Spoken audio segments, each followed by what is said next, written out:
reports as we have them. They're beautiful already, and I am interested in giving time to the same committee.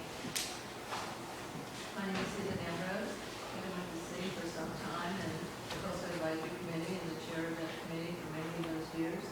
So I have a vested interest in clean water, clean oceans, and clean beaches, hence the beaches part. And recreation was a good term for me when the Coastal Advisory Committee had dispersed and got a little bit absorbed into this commission. So I also am very a vast fan of the park, so it works out to be a good marriage for me. Yeah, Okay. as well. My name is Rob Firestein. I've lived in San Clemente for about 4.5 years. I was appointed to the commission last year, then reappointed this time around too. And I wanted to join because I retired about 5 years ago and moved to San Clemente from Arizona. And just wanted to start to kind of get back to the community because I don't know. I'm Terry Rousseau. I've been on the committee for the commission for a year, and I got on the commission because I feel like it's just so unbelievable how many outdoor resources we have, and how we have the opportunity to protect and it can help make them better, and in turn, like the city the greatest place to live. So, Hi, I am Jordan Caplicano, and I've been on the UPN Commission for a year.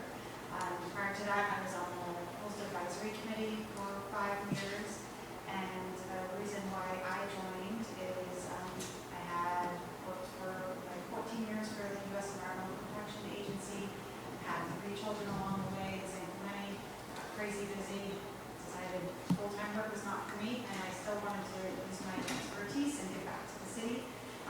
So I do have a vested interest in the beaches part of this, and also part of this commission. I'm really interested in seeing our city restore our beaches, address beach erosion problems, etc. And I also have 3 children of various ages, and we use all of our parks. And so that's also something that I feel like I can bring to this commission, is that perspective. I'm Errol Floormaster. I recently retired as well and decided that I needed to give back to the community. I have spent my life working actually in the televising of the Olympic Games and working with sports broadcasting. So I've had a lot, and I was born and raised in Southern California, so I was born from a young age, always spending time at beaches and parks, and that's how we grew up here. And so this is the perfect fit, I felt, when I was looking around what the opportunity might be. And so that's why I'm at the table. I'm Amelia Weinstein. I'm the newbie on the block. Been to San Clemente in less than a year. I've got 15 years experience in public policy with the USC Alzheimer's Center, 20 years background in Parks and Rec. I'm a soccer coach. I joined Casa Romantica, the Dana Point, the Ocean Institute, Pier. What else can I get involved with? I just want to know more about the city and give back. nice. All right, Amelia, we're going to do the Sure. Small stand, please. Place your right hand over your heart. I pledge allegiance to the flag of the United States of America and to the republic for which it stands, one nation, under God, indivisible, with liberty and justice for all.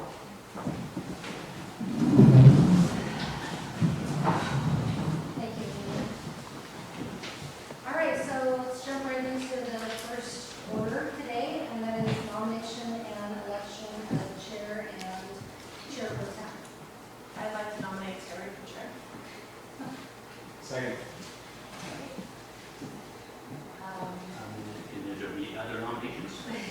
Yeah, can we, and we can have discussion about all this too. I would like to nominate Commissioner Caplicano for chair. Well, this is kind of my standard thing, is that I appreciate the nomination, but the chair is never a position I would actually like to take. My comfort zone is right. The chair pro tem is kind of as high as I like to go. So This was it was more of giving you both the opportunity because you have one more year left and thought that you might enjoy Yeah. Yeah. I'm happy to do whatever. I would actually like to jump in here and throw my hat in the ring. I have extensive experience as a chairperson for the city. I know all the policies and practices. In fact, when I took my oath, Mrs. Campanello, who is a legislative analyst, so I don't know how to sit down with you. You know all the policies and procedures. I don't have to teach you anything.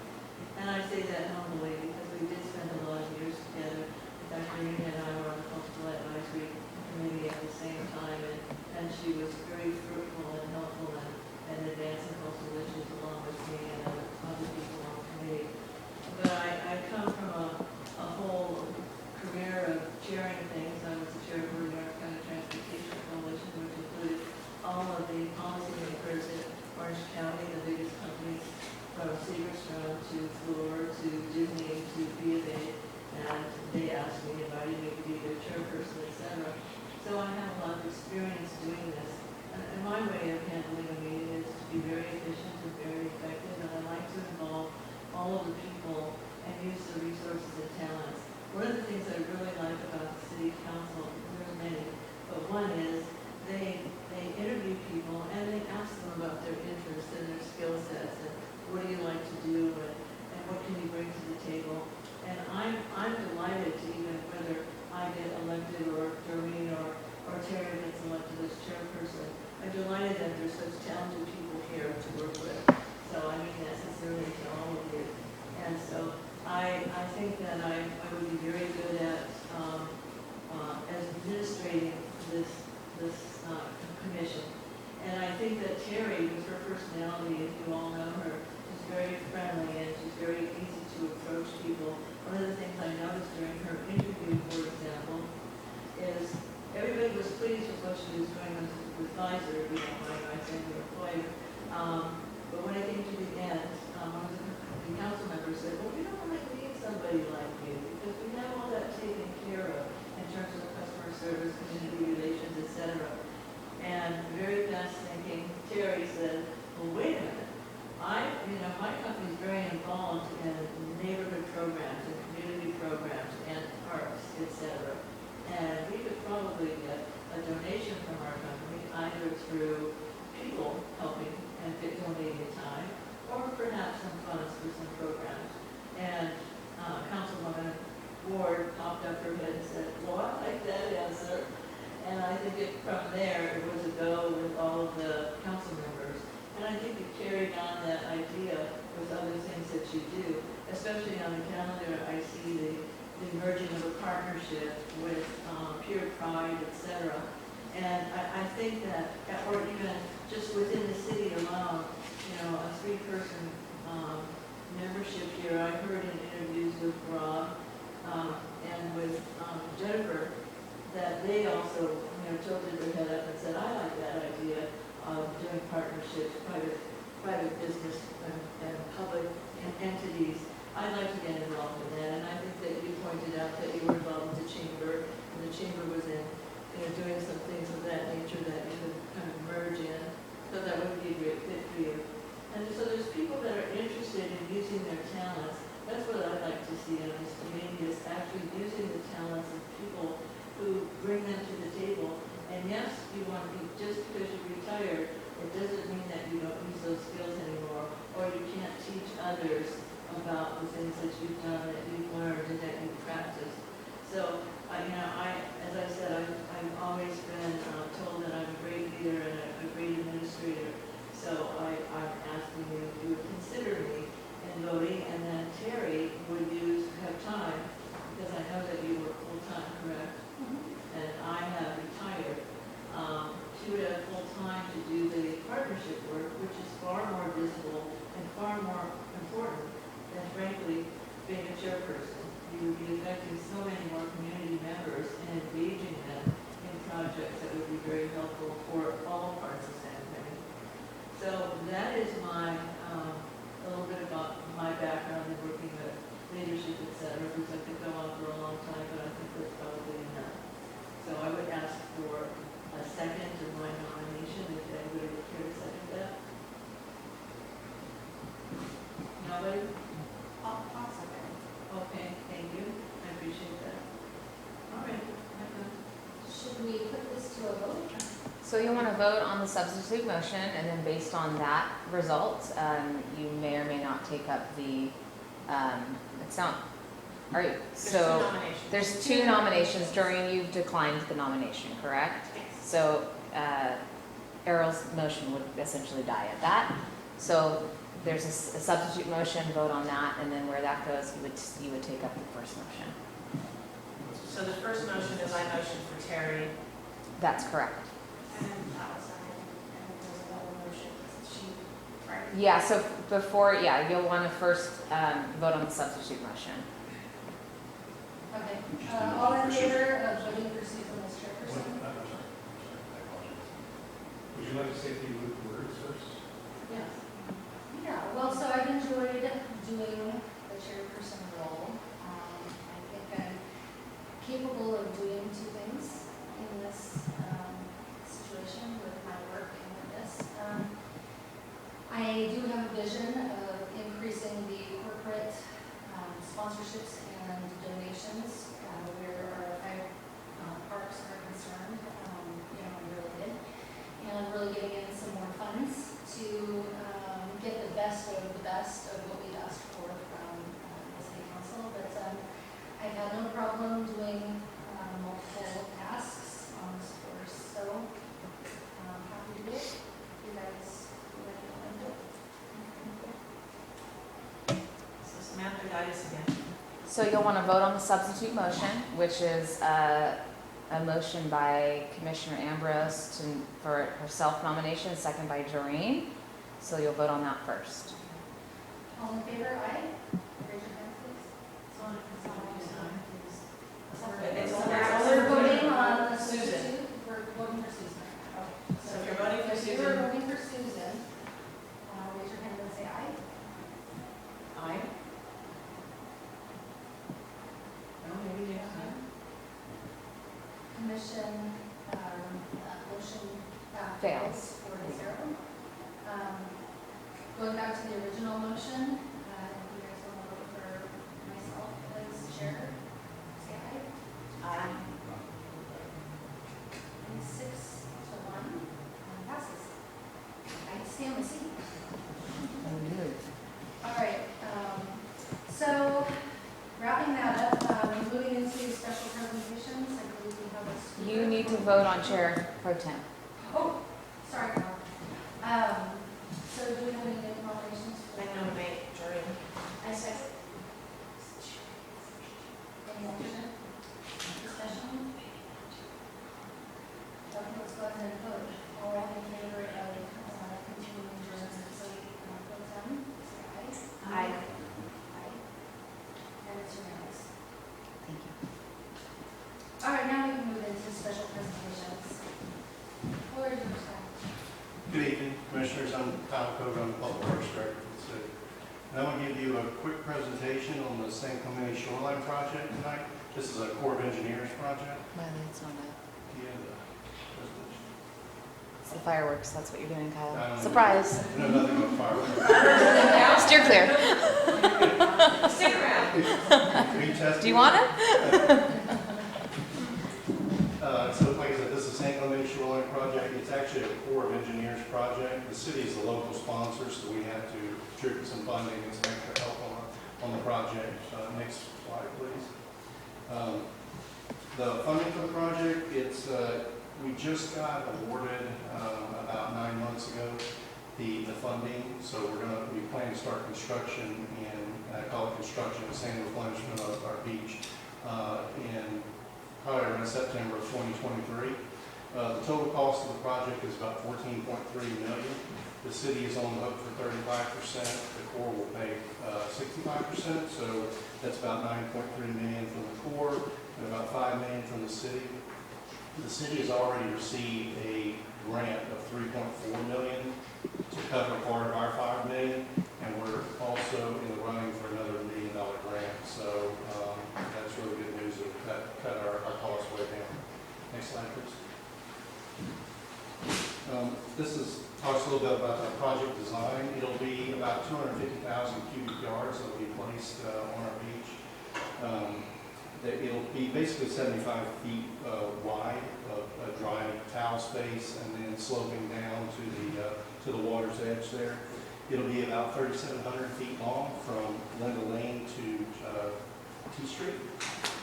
And this is actually a 50-year project, so we will be signing an agreement with the Corps of Engineers to do replenishment on a 6 to 7 year replenishment cycle. So this is just the first phase, and then we'll be coming back here 6 or 7 years afterwards and doing other replenishment. And then this is a kind of a typical beach section of what it'll look like. Like I said, it'll be about 75 feet wide at the top, and then sloping off into the water's edge.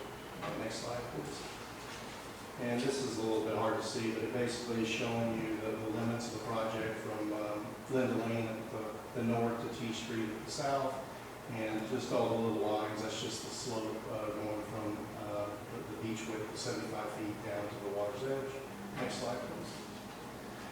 They're going to use a hopper dredge to actually do this work, and this illustrates that. So the bottom right is actually a hopper dredge. It has an arm with a suction on it, and it basically sucks up sand from the bottom of the ocean, and then they transport it to the top upper left photo. They'll park the barge offshore, hook up to a buoy. You have a submerged pipeline that runs basically the floor of the ocean, and then it connects to another pipe that's parallel to the beach, perpendicular to the water, and it'll pump sand, like I said, over about 3,700 feet. They'll keep moving the pipe during the project. The sand will be coming from just north of the Oceanside Harbor, and it's about an 8-hour process. They'll be working pretty much 24 hours a day for probably 6 to 8 weeks. So the process is the dredge will go to the south, the Oceanside. It takes about 2 hours. The dredge is not moving very fast. It'll suck up about anywhere from 2,000 to 5,000 cubic yards of material. That takes about 2 hours, and then 2 hours back north to San Clemente, and then about 2 hours to pump it onto our beaches. So it's about an 8-hour cycle, so they'll be able to do about 3 in a day. Next slide, please. Some of the just particulars on the project. Equipment will be moving up and down the beach, and they'll have spotters at all times for safety. There'll be temporary construction fencing around the discharge area. That's where the actual sand will be pumped out. 500 feet in each direction. No public access in the discharge area, but access to the pier and the rest of the beach will be open at all times. They'll build berms on each side of the discharge to deter pedestrians from entering the area. They'll also have spotters, like I said, to keep people out of the area. And they'll also have dikes to maximize the amount of dredge material. Once the material is pumped on the beach, they'll take bulldozers and basically spread the material out. And like I said, the project will not impede public access to the pier or to the beach except in the area where the discharge. Next slide, please. So some of the milestones. The Corps will be finalizing their plans and specs at the end of this month. The city and the Corps will be signing an agreement. I'll have to bring that to council either in September or October, and that will be for the full 50-year project. The plans and specs will be submitted to the Portland District for review and approval in October. The project will be advertised next February, with the bid opening around March. We expect to award it around April, and then, like I said before, the work should start around September of 2023 and go on for about 6 to 8 weeks, could be a little bit longer. That's the end of my presentation. I'm happy to answer any questions.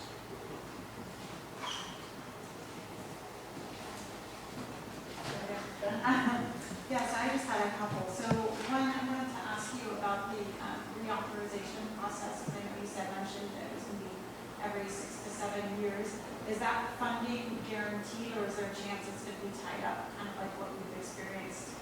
There's no guarantee. I'd like to say we're guaranteed to do this first phase, but afterwards we'll have to petition and do all this stuff. I think when they start a project, especially a long project like this, it's put in a category as an active project. So I believe it gets priority funding. If we didn't have a project, it's harder to get, but once you actually start a project, I think they make it a priority. Thank you. And then my second question, you mentioned that there was another $1 million in funding potentially coming state or? Yeah, Department of Boating and Waterways, the same group that gave us 2 other fundings for the project. And then, my next question is, as I know that the city also just got a grant through Cecilia's group to do some back to restoration, is that going to sort of tie into the project, or have we talked about all those 2 might marry together? I'm sure it won't marry up. It's just, we're looking to start construction in a year from now, and I think Cecilia's work is going to go on for a while before. Okay. Maybe 6 years from now, we could marry it up, but I'm sure it's not going to be married up now.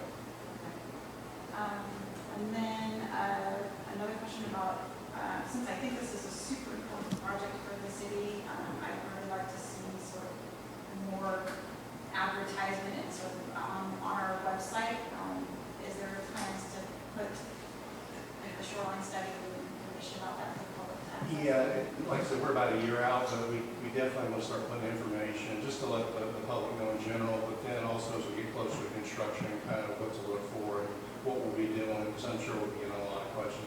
I actually met with the Corps earlier today, and that was one of the topics that came up. Okay. And another thing that I would just personally love to see is just a sample of that beach sand and what, is it going to be coarse, is it going to be fine, like what is it going to look like and have that available for people to look at?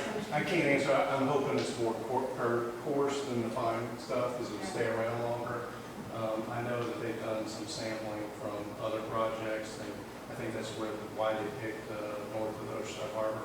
Our littoral cell, a lot of it winds up there and kind of stops, so I'm hoping it's coarse sand, but I don't know for a fact.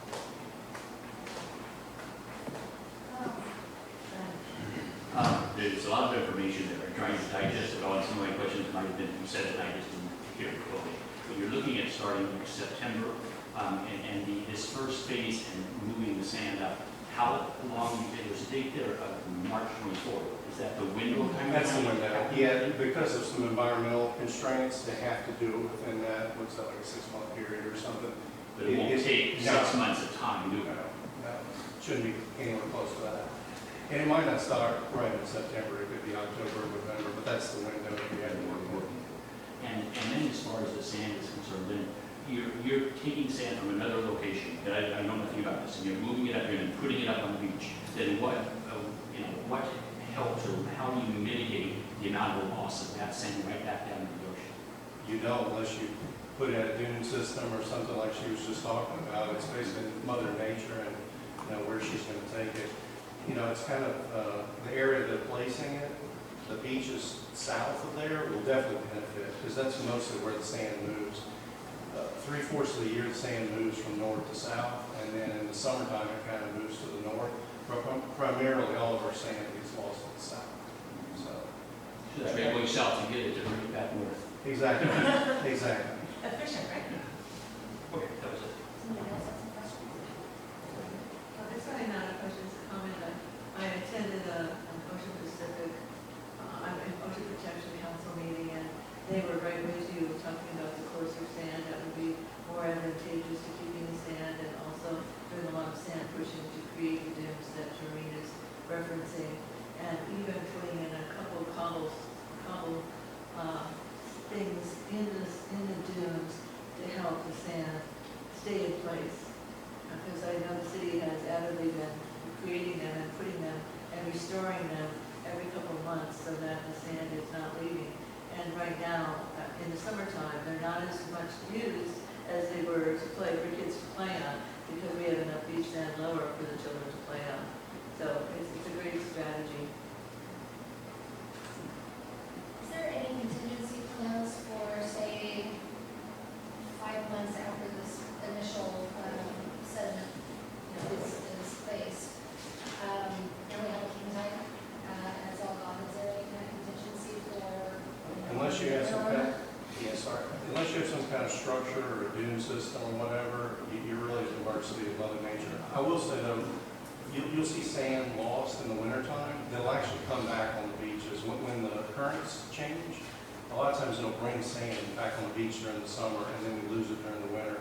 Unfortunately, the winter storms take more away than the summer will bring back, but some of it will come back. Yeah, I was just going to add, if we look at some of the other cities that kind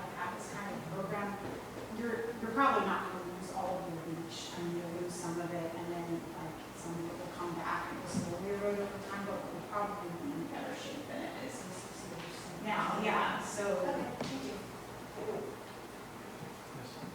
Is this sand going to be filling that kind of ditch that we have currently in the ocean? It should level out. There was a section up there, so it'll basically be a 75-foot wide flat beach, and then it'll gently slope down to 10 to 1, and it kind of goes towards the water's edge, depending on where the tides are. So it shouldn't be too dramatic, but when you get a storm and you get some big waves, it can eat at the toe of that slope, and you start getting a little bit steeper sand. But it usually sloughs off, and like she just said, it kind of flattens out over time. So does that mean that the berm that's in the back, in some places in the back, that won't be there, or will that berm still be there and then it'll flow down from there? Near the railroad tracks? Yeah. No, it'll still be there. Yeah. Okay. I mean, this will actually. So is that where the level will be? It should be close to that. It's about 17 feet above the mean low level. There's all types of tidal turns. Part of it will help to protect the structures, adjacent. So I have another question. Those two, I think they're storm drain outlets under the pier. Does the Corps have a plan for what they're going to do there when they're dumping sand? Well, I'm sure they won't place it in front of it to block it. Probably just to the each side of it. And I mean, usually when you have water flowing out, Will the sand stay there with the tides? it should act no different than anywhere else on this project. I mean, as water flows through the storm drain, it will kind of create its own path. The whole level of the sand is going to raise, right? Right. But I'm wondering if those storm drains will work like they're supposed to. I don't think they're going to place a berm this high directly under the pier. Oh, yeah, sorry. Okay. I don't know what's happening in Sacramento, but I got a couple of calls from legislative aides saying, what about planting and growing kelp beds? Will that help slow down the water and lighten the erosion? And I frankly said I've never heard that, unless it's a man-made reef or a natural reef, etc. Do you opine on that? Someone asked me that very question a couple of months ago about the San Onofre kelp beds that were the environmental project. And my thoughts are it's too far out to have any kind of effect. Like you said, a reef has to be, 500 feet from the shore. Something that's half a mile out, I don't think it's going to have any effect. Well, that's what I told them. They didn't believe me, so I thought I'd bring this up and ask an expert. I guess two things. One, to maybe address that, I think if you built a combination of and probably not in areas, but certainly if you built a combination of breakwater in combination with kelp restoration, that could be sort of a way to, reduce some of the energy coming from the ocean. So you could marry those two things together and then have some sort of restoration component and reduction in wave force. Where would you put that in terms of just? I don't know where you would put, you would just put it offshore, just where you would put that breakwater. But it would just be something that an engineer would have to look up and down the coastline and see. But that's a way that you could restore kelp and do a breakwater at the same time, to do something like that. But my question for you was about monitoring, and is the Corps of Engineers going to be responsible for looking at how much sand annually is leaving the project, where is it going, and how often will that be happening? So Cecilia has a consultant that's actually going to do some baseline studies for us to look at beach widths and kind of study that. I believe they're going to do it on an annual basis. So I think the Corps is going to do some monitoring, but I think the city is also going to be responsible for some monitoring. Okay. And that's the shoreline project that we just got a grant from the California Coastal Commission. Back up the resilience. Anything else? Several questions? All right, thank you. Thank you. Thank you. And thank you, Sam, for having me. Yeah. Thank you, Todd. All right, we can move into approval of the minutes. Any motion? I move that we approve the minutes from June 14th, 2022. Hold on, I have an amendment.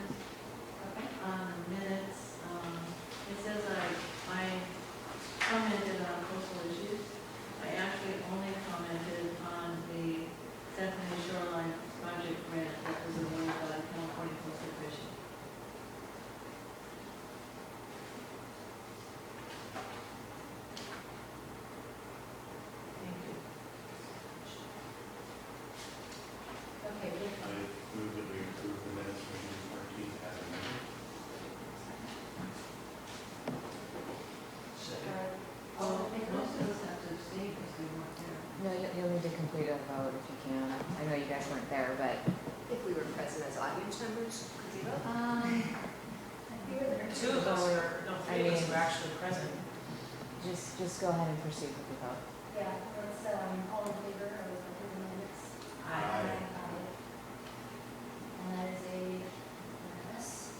So we move into oral communications. You guys, I saw some additional people join. If you want to be, after the 3 minutes speaking in oral communications, you can fill out the yellow card and bring it on, or you can find it, she'll give it to us. But with that, I'd like to start with, subject is the pool. Sandy Cost. Okay, so the reason for my being here today is to try to agendize a discussion group on the Aquatic Center. I've been involved with aquatics in San Clemente for 55 years. I've been coaching numerous levels since 1979, and now we're looking at, in past examples, we were able to bring in USA Swimming to run a 4-day build a pool conference here with the city in order to look at revenue sources, the best way of basically keeping pools open. USA Swimming has a vested interest in pools because we're losing pools across the country due to closure, the expenses, et cetera. And we built one of the best pools in Southern California, sitting here up here at Vista Hermosa. In that, with the closing of the pool and not opening until 4:30, we have issues that come down to lack of staff. We went through a series of just recently for our long course season, where we need to have our pools changed from short course, which is 25 yards long, to 50 meters long for basically the Olympic season through the summer seasons. We have lost, the swim team has lost 6 kids, and 3 of those kids strictly said, one was for Olympic trials, way back when we had Olympic trials back in 2021 for Olympics. And he goes, I have to have one course. So we need to take a look at what are the priorities for the groups that are using the pool. We need to look at the liability issues that the city holds, ways to get around that. I would like for us to visit the idea of maybe managing the aquatic center with not a private corporation, but with a community group, a nonprofit that could keep the pool open 7 days a week, all the same hours. It may very well need to change some of the classes. The same classes will be for learn to swim all the way to all the offerings today.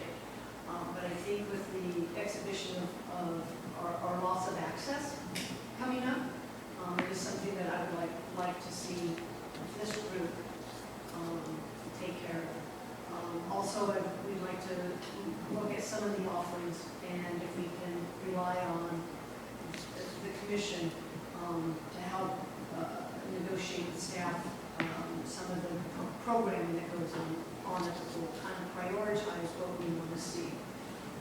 That I would be very helpful in getting this done.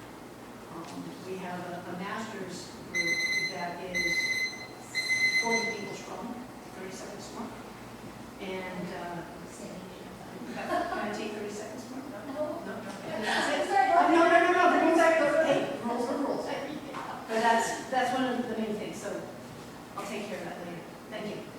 I have a question for Sam. Yes. Sam, is this something you should handle with this? Is that a possibility to,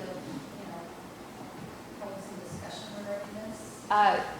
Or I am happy to meet Sandy if you have ideas. I'm happy to meet with you and talk that through. I'm also happy to give a full picture of really where we're at. I don't know that it's really about the management of the pool itself. We have a staffing issue. We've had that as an ongoing issue.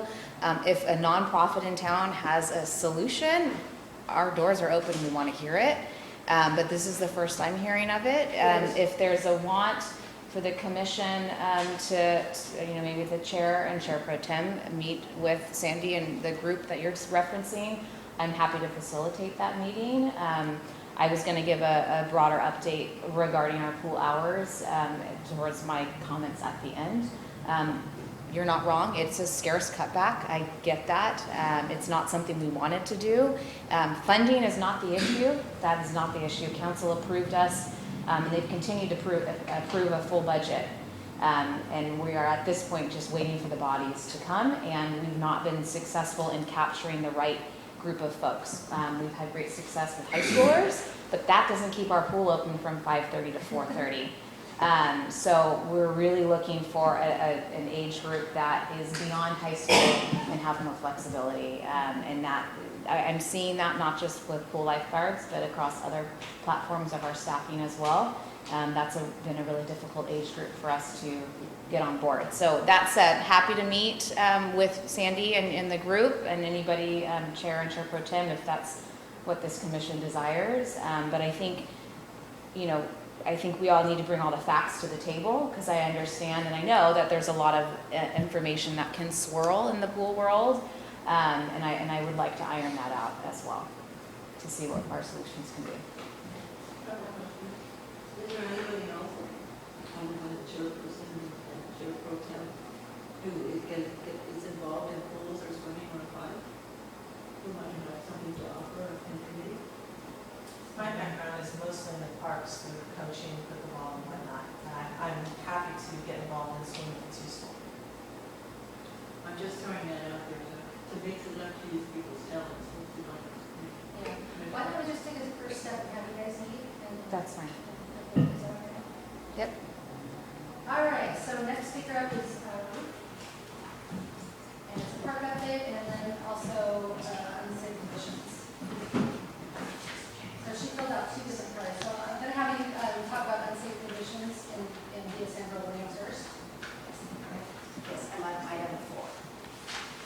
Yes.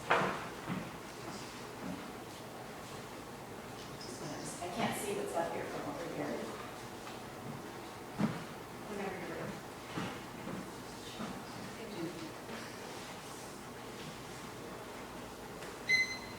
Mr. James Ringo, needing to do my timer. Good evening. Welcome to the new commissioners. Your willingness to serve our community is much appreciated. And thank you to those who are continuing to give of your time. I am here to give you some history concerns regarding San Antonio Park. In the 70s, when the population was 27,000, the city obtained a large parcel of land from the state. The city was concerned that if they installed a park on this land, it would need to avoid inflicting adverse effects on the existing Shortcliff community, and in particular via San Antonio. A quiet residential street, and it has no continuous sidewalk for pedestrians. The city addressed traffic, parking, light, and noise pollution. In fact, it went so far as to stipulate that all noise-producing activities be placed on the freeway side of the park, far away from any resident. There would be ample parking within the park to avoid unsafe conditions in the neighborhood. 2019, population 65,000. The number of residents in Shortcliff has not increased. Via San Antonio has seen a tremendous increase in traffic as a result of activities that have been added to the park. 2021 traffic study conducted by the city reported that of the vehicle stream from the Carroll onto Via San Antonio, 70% are park users. That is over 5,000 vehicles a week going to and from the park on a quiet little residential street. When BPNR adds high-volume activities and allows multiple simultaneous reservations of sport field, it creates overflow parking onto nearby streets. This forces families with their children and dogs to walk in the middle of the street. When BPNR adds noise pollution, November 2019, Ms. Wiley recommended that due to noise complaints, the 4 pickleball courts at San Luis Rey be decommissioned immediately. Public records request revealed that Ms. Wiley failed to disclose to council or the park commissioners that the sound study she and staff conducted at San Luis Rey exceeds our own noise ordinance, which is 80 decibels. It is impossible to reduce the noise by doubling the source. Regardless, Ms. Wiley recommended the placement of 8 courts in San Antonio and place them as close to residents as possible. The important noise factors were still not disclosed to park commissioners or council, and it was approved. 2021, Ms. Wiley recommended increasing Sanji courts from 8 to at least 12. Thankfully, council not only disagreed, they instructed the city to remove all courts and to build courts with Steve Park, which is located in a non-residential area with an ingress and egress on a major city street. So why the history lesson? I am asking that this commission request council provide all residents the same quality of life it provided at San Luis Rey. Immediately decommission the courts at San G. This neighborhood has suffered enough. Staff chose the cheapest and fastest way to appease pickleball players without any forethought or concern for the San G residents. I urge you to correct this wrong. I also urge you to please provide that all pertinent information without bias be provided to you in making decisions. Thank you. I have a question. Go ahead, Susan. Susan has a question for you. Oh, I'm sorry. Questions? What were the decibel counts in 2019? 2019. Ms. Wiley, would you like to answer that question? I will not be answering that question tonight because I did not perform the sound study and I'm not aware of any results. I won't be answering that tonight. Okay, so I will provide the email where she did provide the sound study to Mr. Sun and Adam Matanian, and it was exceeding 80. That is the noise ordinance for the city. Parks cannot produce over 80 decibels unless they have a special event permit or a special exception from the city. Neither exist. Any other questions? Building on that question, didn't the city council order a sound study this past year?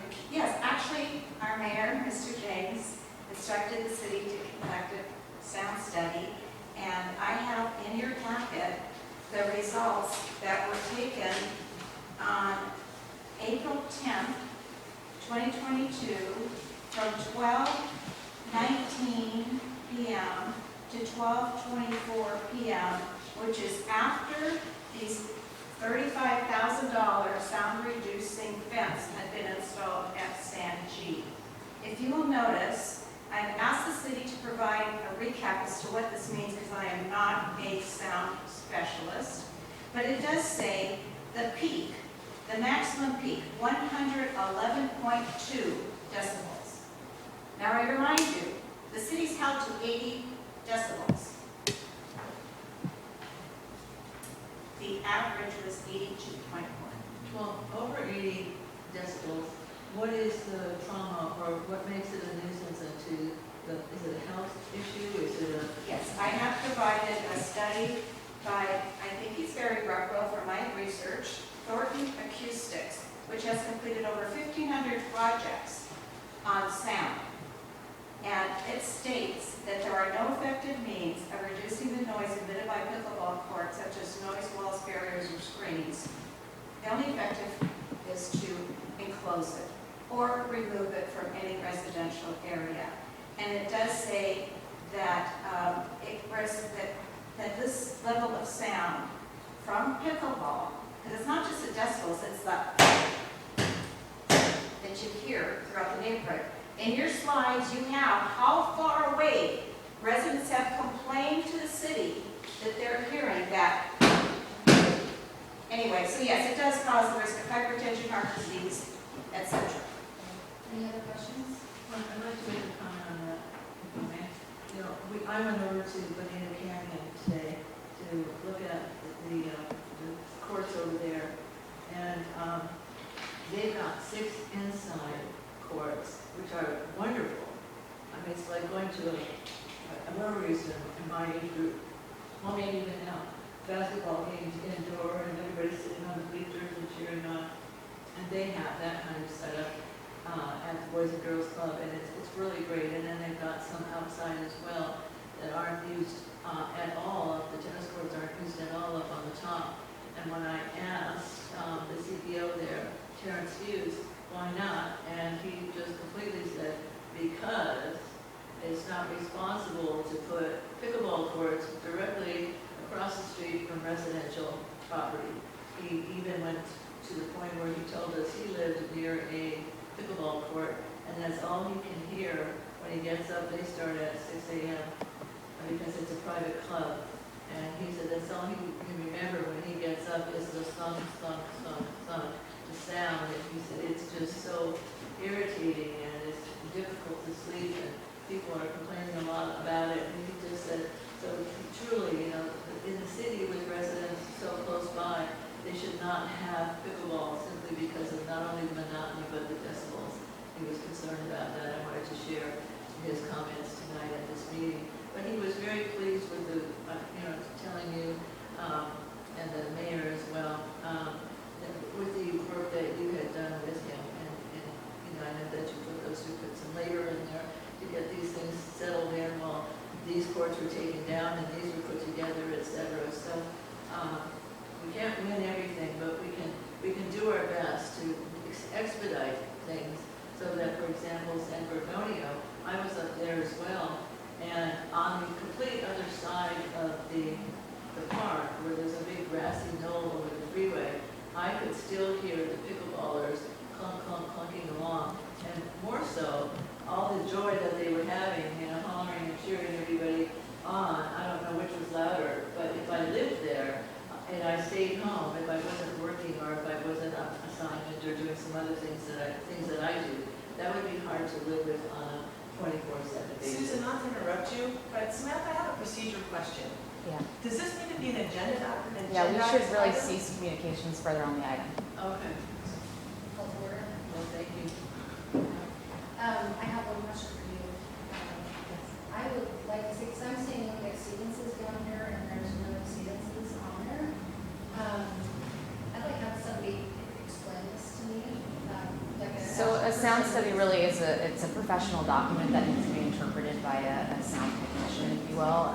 That's not me, that lives with code compliance. So let me see what I can do to get the commission a better understanding of that document. I mean, I can't make any recommendations based on this, because I'm not a professional in reading. So. I know, it's sad that our director has not been provided this since April. Can I take that as a recommendation, Carrie? Do you want me to provide the document or not? Because I would be happy to. I don't think it's necessary. Okay, thank you. Do you want to speak on your second thing? Not till we get to that. Thank you. Should we make a motion to put it on the agenda now, or would you like to wait till the end of the meeting? This is just open comments, I believe. I'm asking questions of the director. You can make a motion anywhere in the agenda to agendize something for the future. Typically, we try to hold that to the council member or the commission comments, just to streamline the agenda, but that is your purview as commissioner. Well, I think right now, since it's up, I'd like to make a motion to enter this on the next commission meeting.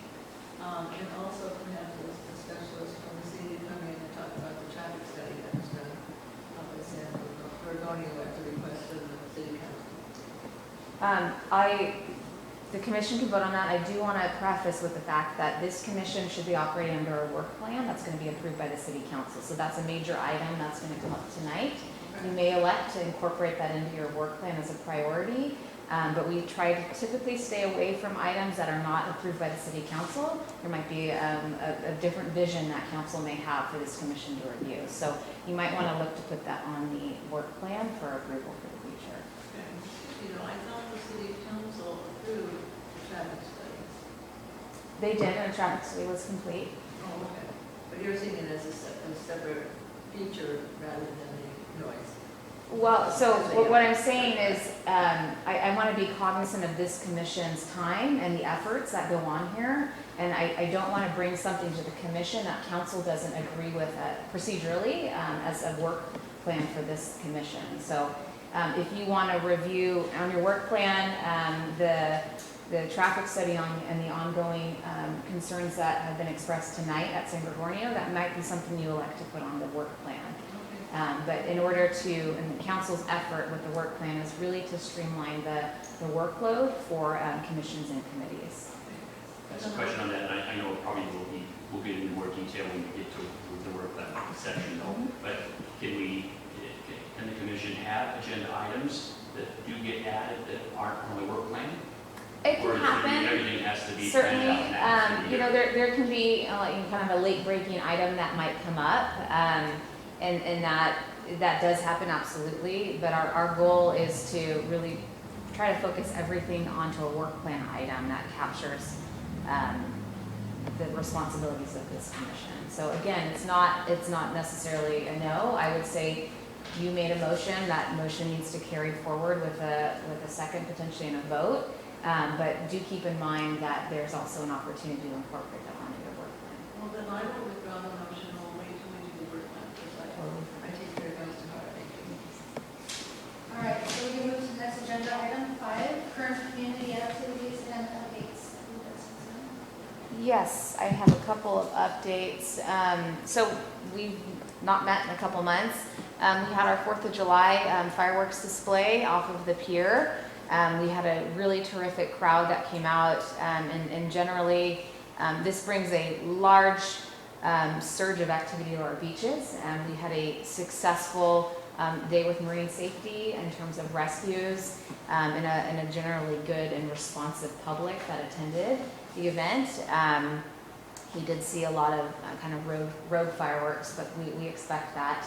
OCSD did have a specific fireworks team that was responding immediately to rogue fireworks, and they found success with that. And in general, it was a collaborative, all-team, hands-on deck effort that started early in the morning and went till late in the night. So we put that one down for the books. Our next event that we hosted was our concert series. We featured the Kelly Boys at Linda Lane Park. This is our country music and line dancing concert that's very popular. And we saw another great turnout and a lot of folks just enjoying that time back near the beach. Can I make a comment on Yes. this? I was in attendance, there really wasn't enough room for the crowd at Linda Lake. We were Yeah, sitting it's in definitely parking outgrown. area. It's outgrown the space. This was an effort several years ago. We added this concert to Linda Lane Park, and it was kind of to offset the beach concerts itself. Those are a pretty big impact on the beach. So the option was, let's add this, let's try it out at Linda Lane. It's absolutely grown in popularity, and really people love the line dancing, and that's hard to do on the sand. So the asphalt works really well. And then it's really our only park that has that ocean view background. But I appreciate that comment. It's something we'll look at maybe in the future, providing more seating space. This is Wigs and Ties. This is our next concert. This is our 3rd concert in the series.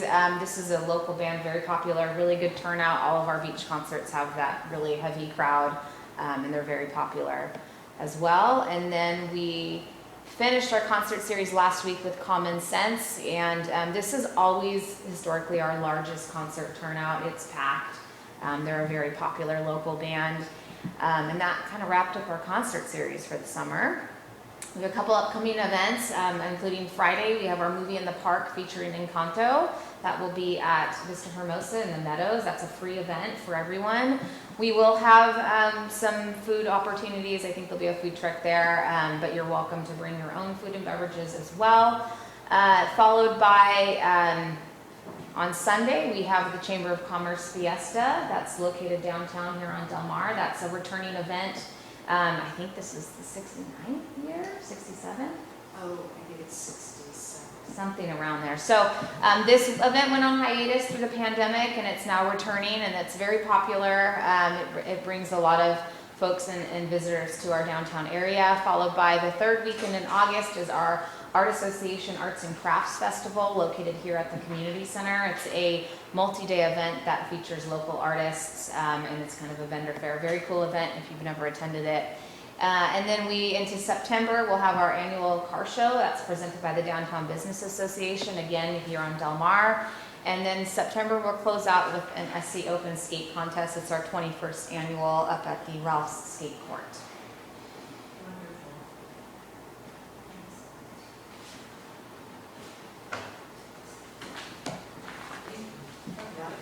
Yeah, we're busy. So moving into section B, environmental services update. Yeah, so I don't have a really detailed update, but I did want to apprise the commission on kind of the status of where we're at with our environmental services team. There's currently a vacancy with the environmental supervisor, and the utilities department oversees environmental services. They're kind of looking at the org chart and understanding the structure, working with the city manager's office. So I know that there are water quality updates and reports. There's testing that has continued on. They have the numbers. It's just not really been inputted in terms of data. And I know Dave Rubensdorf, who's our utilities director, has all that, but being short-staffed, he hasn't had a chance to compile it and put it out publicly. I do want to provide an update. There was a brief, there was a exceedance of bacteria levels at the pier, I think it was last week. The health department notified the city and signs were posted. The waters were not closed. It wasn't that level, but it was cleared shortly thereafter. And that was a 150 notice, 150 feet north and south of the pier in terms of noticing. So that water level is back down. I don't know the specifics of what type of bacteria was found, but we're free and clear at this point. And that was part of the fixing of the Pier Pride's netting. So Pier Pride's not involved in the netting. That's a great point. Thank you for that. The netting, the under pier netting that was installed is in need of desperate maintenance. We got hit with that really large surf, and it just wreaks havoc on the pier. It takes off the bracings. It rips through the netting. So we saw a lot of holes and big gaps in that netting. So we have transitioned, the utilities department used to kind of oversee the maintenance of the netting. That's now been transitioned to Public Works. It's a better function under Public Works because they do beach maintenance. So they'll be striking and finalizing a contract with a new company to come in and repair that on an ongoing basis. So have they seen, because of that lack of maintenance, have the roads returned under the pier? I don't know for sure. I can't speak to that. I don't want to give wrong information, but we did have that large surf, and then we had the bacterial exceedance, so maybe connect the dots. I don't know. Yeah. Okay. Samantha, did Dave say when he might have somebody who would be putting that information from the county into I thought Cynthia had a framework. Don't you have to do? Yeah, it's something I'm working on with him. I'm going to see if I have some staff that might be able to support him in that effort as he's juggling a lot of vacancies. So Okay. yeah, it's on my radar with him. Yeah, because I remember her telling me, once I get the information, I sit down for an hour or so, it can just be slapped on there. But it was, for her just getting to sit down. It's a time-taking effort, yeah. So I'm planning to hopefully meet with him in the next couple of weeks to look at some options to execute that and get it out. Well, it's so important for not only this committee, but just even the community to know, Sure. because, we're under that restriction. Joy, maybe you can help me out. Is it a regional restriction here? It's $10,000 a day fine if you are not doing anything to mitigate the bacteria. And so, if we don't know what it is, that's probably a good thing. Yeah. It sounds like you're getting ahead of this, so the bullet, so I'm Trying to, yeah. Yep, I'm definitely communicating with Dave on that. We'll see how we can get the numbers out. Thank you. Any other questions? I was just going to say, sort of in light of this, is there a way that we could, because we used to, as part of Coastal Advisory, see actual bacteria reports at our meetings? Sure. So is there a way that maybe we could possibly, at our next meeting, see what's happening with the pier and if we're continuing to see these exceedances? Yeah, let me talk to Dave and see if it's something we can compile and potentially him come in and speak to the numbers and what you guys are seeing. Our intention was actually to upload that data on an ongoing basis, so it would always be available for this commission to review, and it didn't necessarily have to be an agenda item, but if somebody wanted to bring it up in the commissioner comments of, I wanted to make a note of this and ask a couple questions, that would certainly be allowable. We just haven't, some shifting, and we haven't gotten to that point yet with some changes in staffing. Because I think it's like the reports just straight from the county. Yes. So it should be relatively easy to get. Let me see, I'll check in with Dave on it. And actually, Doreen and I could probably took it to this group, right, Doreen? Yeah. No. We've been in with so many of them, Sure. and we helped develop and made them even keener than the word start with. Which means easier to read and easier to understand where everything's coming from. Very good. Is it raining, is it, low tide, high tide, et cetera, et cetera. Right. Okay, yep, let me just check in with Dave and we'll see what I can bring back for your October meeting. Okay, great. Okay. Okay. Moving into old business.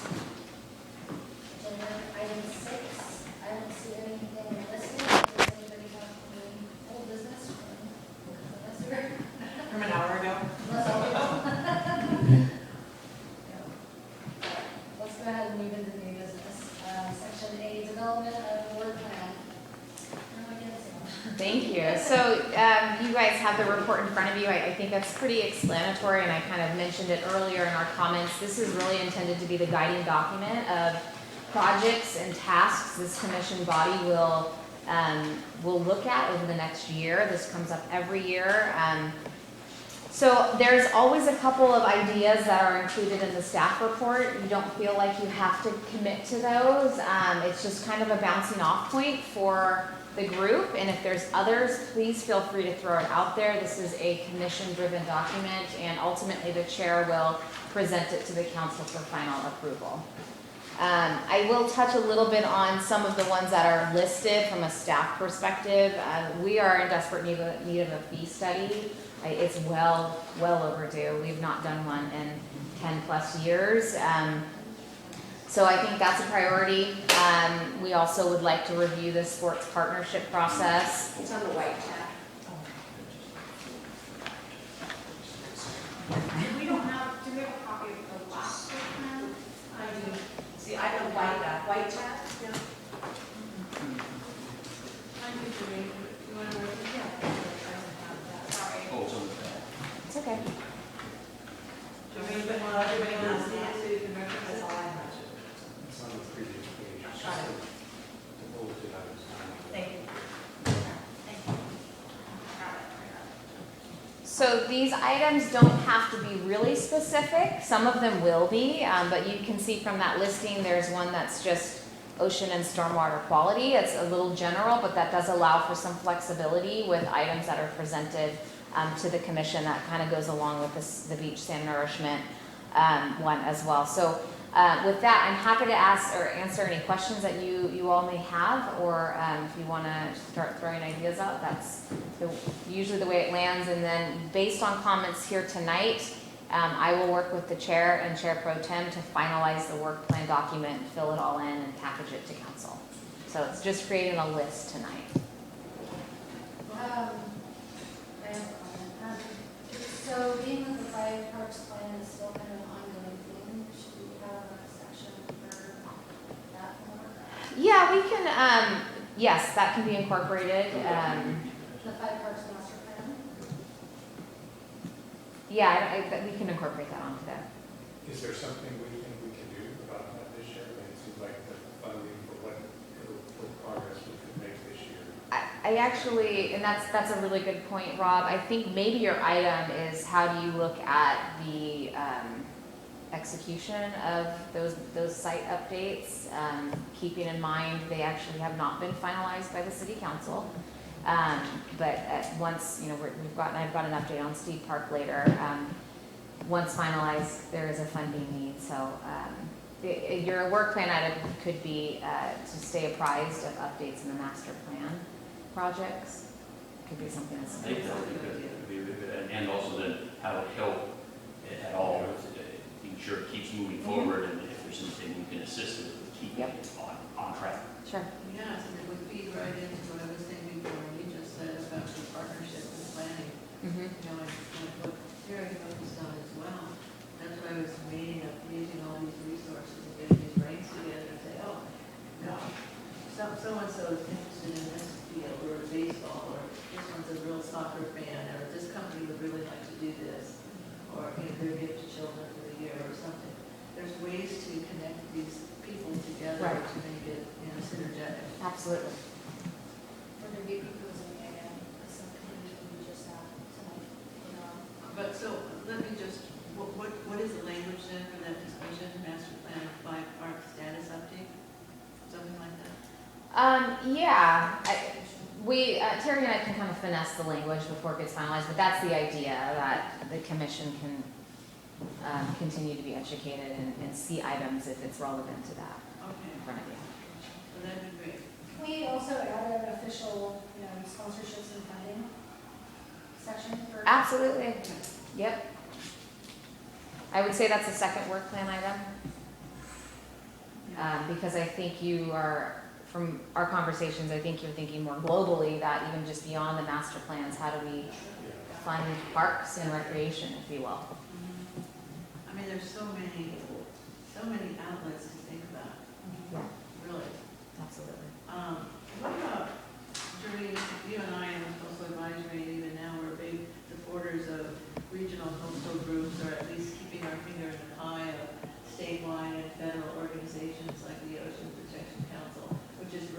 his arm of the governor's cabinet, as well as the California Coastal Commission, where we participate in their meetings, their monthly or whatever quarterly meetings, or anything special that's going on, or their contests that they have, either in fine arts or photography.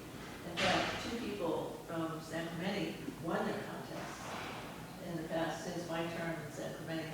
So not that I'm taking any credit. I credit the media and the city for listening to me negative, and we're pleased with this in the newspaper.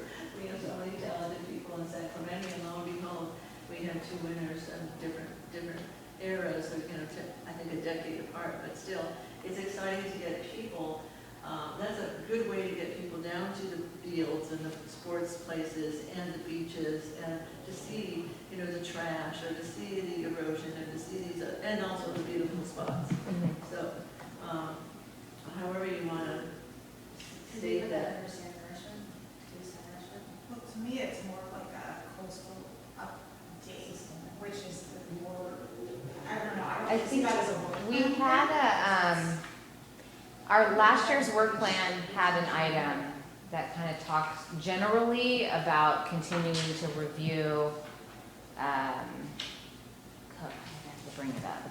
I think like if We you had look- something on there last year. Yeah, if you look under like the old coastal advisory, like what it covered, there's a line or about coordinating with state and federal agencies. I think that's what we, Yeah, I think what we So you could pulled. probably pull that one. We did it very generally, yeah. Put it in there. Yes. but we, Yeah, and my suggestion was just for the beach sand nourishment is to sort of maybe back that up a little bit and just call it like coastal resiliency, which would include both Cecilia's back to project and as well as the beach sand nourishment, as well as maybe looking at a future. Leave it as shoreline monitoring. Yeah. Can you put those as EGs? I like the general statement, then I put EG. Yeah, I mean, Okay, for example. Sure. Carbon engineering plan. Absolutely. yeah. You bet. we can, That way it's just a focus, if you just open it up, especially if you're new, going, wait a minute, what is this? Right. And one other thing, and I don't know if this would be part of the work plan, but this was something that came up, I was gonna talk about it later, but it was with the clean ocean fee. Mm-hmm. And sort of re-looking on that, because it's gonna come up for, it's not even renewal, because it expired. Sure. We're gonna resurrect it, and if that we can include, money for coastal resiliency projects and planning. I wish the mayor had left because Mr. Sun, were you there, Samantha, when Mr. Sun announced that he had an idea of adding, I thought he said $20 to the clean ocean fee to include money saved, to be saved for sand replenishment? I don't recall that specifically, but I do know regarding Clean Ocean, the city manager's office is working on that because it's been shifted out of utilities because it's a very important and vital project. So the city manager's office is working to roll that out. I think for the purposes of the work plan, it's a great idea to say that this commission wants to be involved in some element of the development of the Clean Ocean fee again and getting that out to, it has to go to the vote. That's what I'm And about. I'd like to stress the point of the positive components, because when Dave asked me to come into his office, and I invited Jeremy as well, we went in to meet with Mr. Rievensdorf, and he asked us point blank about it, and we both agreed, Doreen and I said, we like the positive approach.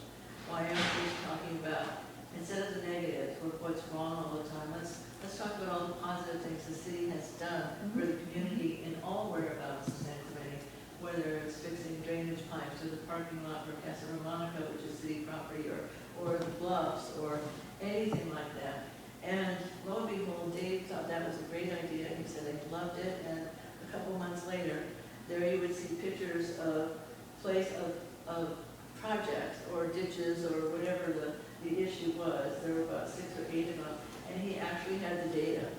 We sent out a technician for this many hours to service this many jobs, etc. And it was wonderful. I got more calls and more little notes saying, what a great idea, pass it on to Mr. Rievensdorf, and so I did. So that's sort of a win-win for everybody in the city to know that the city is spending their clean ocean fee wisely. It's not just a sweep on the beach, it's not just, digging or replacing something on the pier. It's for everybody. So if we can, I like the Ocean Fee I like your idea of joining it somehow, that we'd like to participate in the development thereof, so we can insert particularly the positive parts of the actions that we can take. Even if he wants to do $20 more, there's a way of phrasing that to say it would not be only for sand replenishment, it would be for other sand maintenance or sand, what would be a good word, you're good at this. We can fine tune it. Yeah. Yep, I think we have the general idea of what we're looking Okay. to do though. We can land that. Right. That's simple. And my other idea, and I think this was on our last work plan, was just sort of part of our plastics reduction was to look at that water bottle refill station. Yes. We're going to try to, Yeah. recommend those in places around the city. Mhm. That was the food trail. So T Street was one we had identified a couple years ago, and we haven't made a lot of progress on that. So that would be something I would like to see still move forward. If Okay. we could get 1 or 2 a year and stuff, that would be great. Sure. Okay. And then there was one other that we touched on tonight, and that working together with Pier Pride, a partnership with them to talk about, I saw this in 2 places. One, to how to protect the pier from future sea level rise. And I think that we should get together with the state on this and some of the engineers and programs they have, and also with the Ocean Protection Council, because they've got all kinds of grant money available too. So it'd be something that whoever signs up for that would have to do, be good at and patient with research. But I think that would be a good goal for us. You're looking for money to protect our property and our Sure. natural resources. Yep. So however you want to put that in your language. And we'll be presenting this to you guys once it's finalized, so you get some opportunities to review it before it's sent to city council. You might not. That's the importance of this meeting. You won't meet again because it's got to get to council in September. Yeah, that was gonna be. Yeah. So we Is can. So what is our deadline for? So this needs to go to council at ideally the first meeting in September. So that's September 6th. That then allows us to put together an agenda for our October meeting. And I guess it really would work on taking and pulling it together and then giving it to us to read or look at it and get comment back, because then you couldn't come to a consensus of any changes or anything. I was thinking of that, but that could just confuse things and spin it around more. Yeah, and that's, Terry and Jordan and I did this last year, put it all together, and then based on everybody's collective comments, we did our best interpretation of what was said. Well, they seem to have a lot of input right now. So, Well, yes, and it's their job to criminalize it, so they don't have paragraphs for each bullet. Well, I have something that's totally unrelated to the majority of what we've been talking about so far.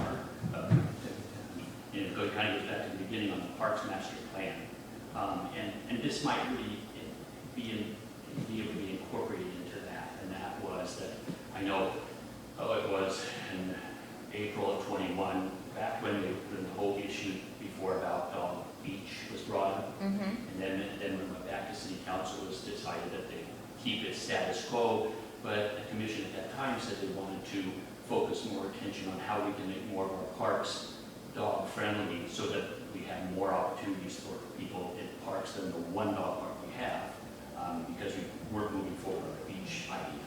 So I would like to be able to, that we can help with seeing how we can move that forward, coming up with other options with our parks and things to be able to take care of people that do have dogs. Carol, I'm happy to go over the final draft of the parks plan. We actually added 4 dog parks. Yes. Yes, yes. Is it, and the timing, is there some coming soon? No. No.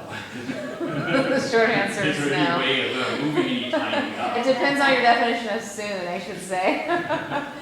What is your definition of safe? Help us. I would say if that's an interest, you could put on the work plan the opportunity to review options for additional off-leash dog areas. Keep in mind that any of that would require a site plan update. Now, You don't have to do a full site-specific update with a consultant and all of that if you're kind of parsing off certain things. But again, it depends on the site. And I think the 5 plans we did had, I think, really viable options for off-leash dog areas.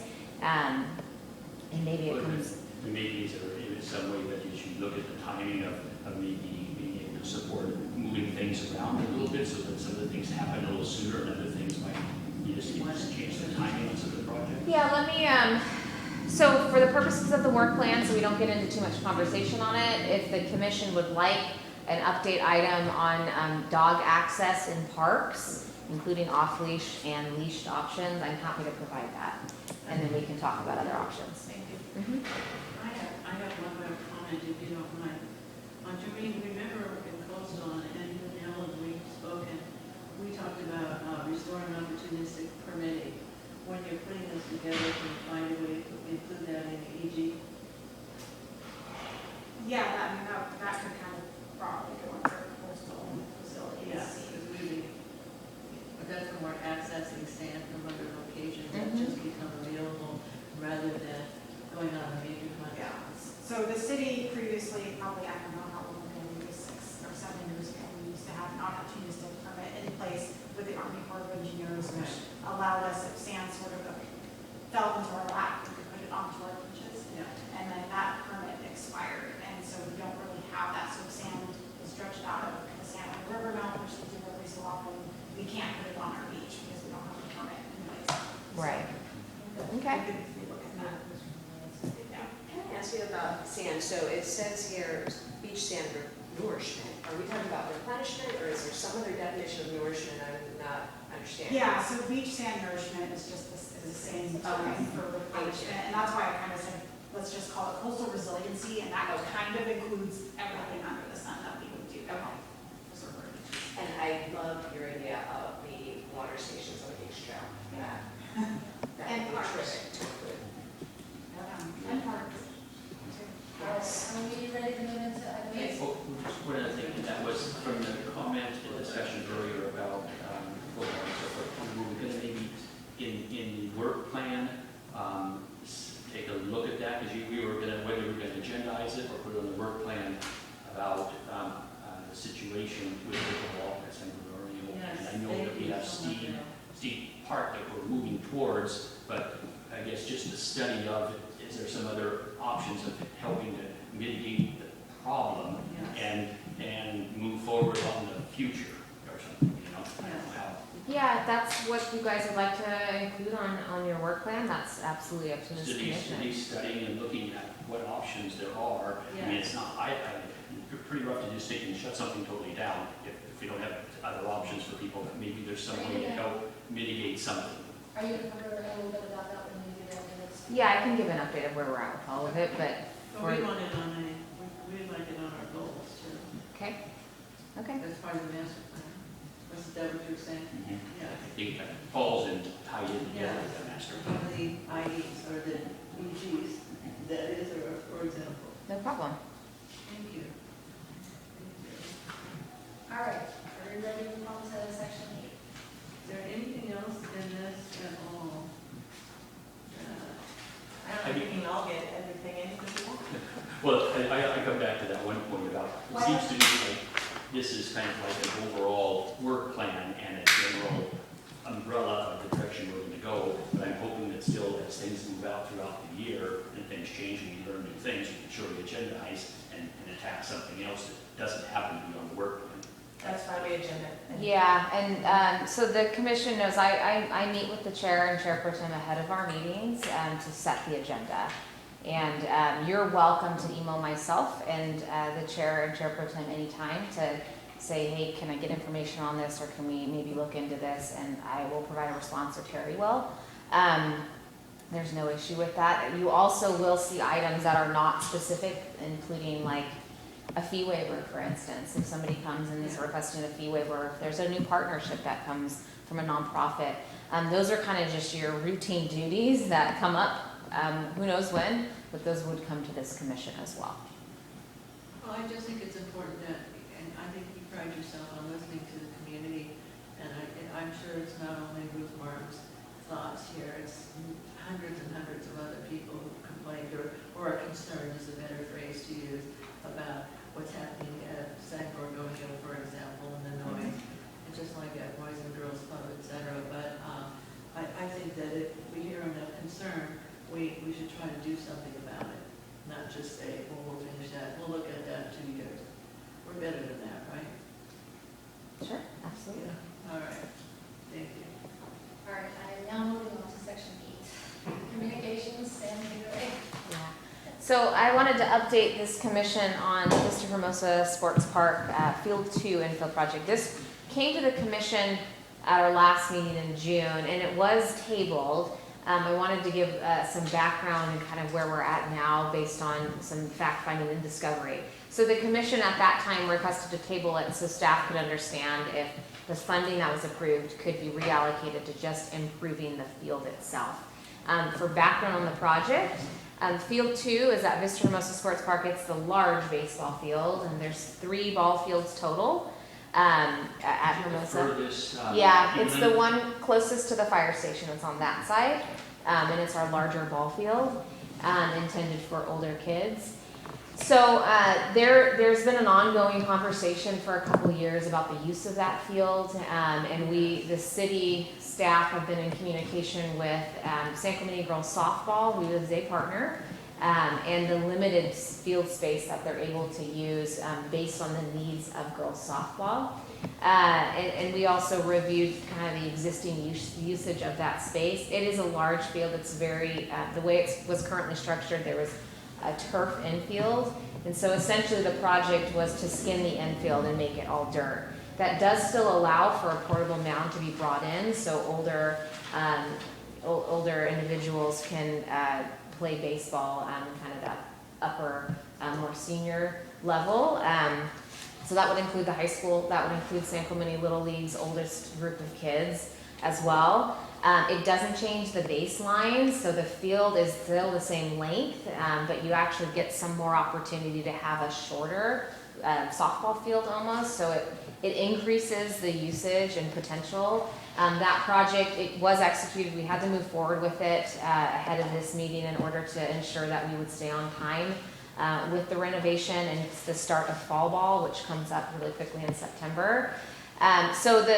To kind of recap, the field 2 has been renovated. The infield has been skinned.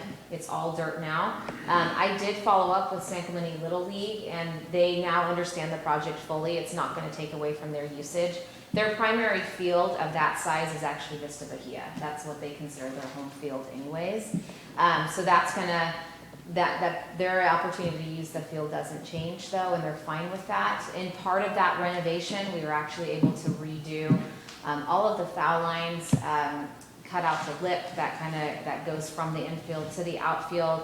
We also were able to redo that back turf area in the outfield that was getting a little bit run down and a little brown. So it's been a big project, but Public Works they're near completion. The fields will remain closed. They need to rest through the end of August.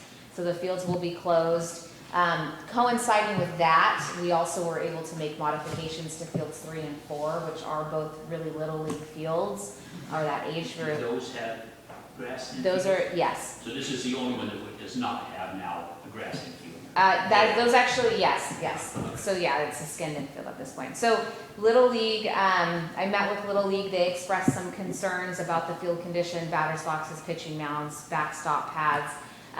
We went in and coinciding with the Field 2 renovations, we're able to pull some of that resource into just doing a kind of a facelift to Fields 3 and 4. That makes it really playable for them. So they're in a good spot. We rebuilt the batters boxes and the pitching mounds. Backstop pads are coming in about a week or 2. And so we'll get that really polished up for them for their fall ball season. Nice. Any questions on that? I have other maintenance updates, so I'll go through. Keep going. Okay. So parks projects, this kind of ties into that first item. We have some really exciting things that we've gotten funded. This commission doesn't necessarily review projects and budget or anything, but I think it's really important that the group knows what we're funded for and what's been approved for the coming year. I'm going to pull up the list because it's lengthy. So I'll start with Bonita Canyon and Maxburg Park. The area lights surrounding the park, so kind of that security lighting, if you will, has all been replaced. You'll see they're all new LED fixtures, and so they're much brighter. It's going to create hopefully a safer, secure park. That has been done. I think Bonita Canyon's expected to kind of finish up at the end of this month. You will see the beach trail slope area is expected to be cleaned up towards, I think, after Labor Day, and that's just from North Beach to the Mariposa Bridge area. That's just kind of a routine effort to maintain that slope area. And you know, we're not going to clear it completely because that provides slope issues, but it's a routine maintenance project that will occur. Covered Vista Hermosa, there will be a fencing update to Jim Johnson Memorial Sports Park. So right now out there, if you drive by the park, you will see what's called tubular fencing, and it goes like this when the ball hits it, and it never goes back to being straight poles. So it's what was at Vista Hermosa originally. It's not a good design for a soccer field or a ball field.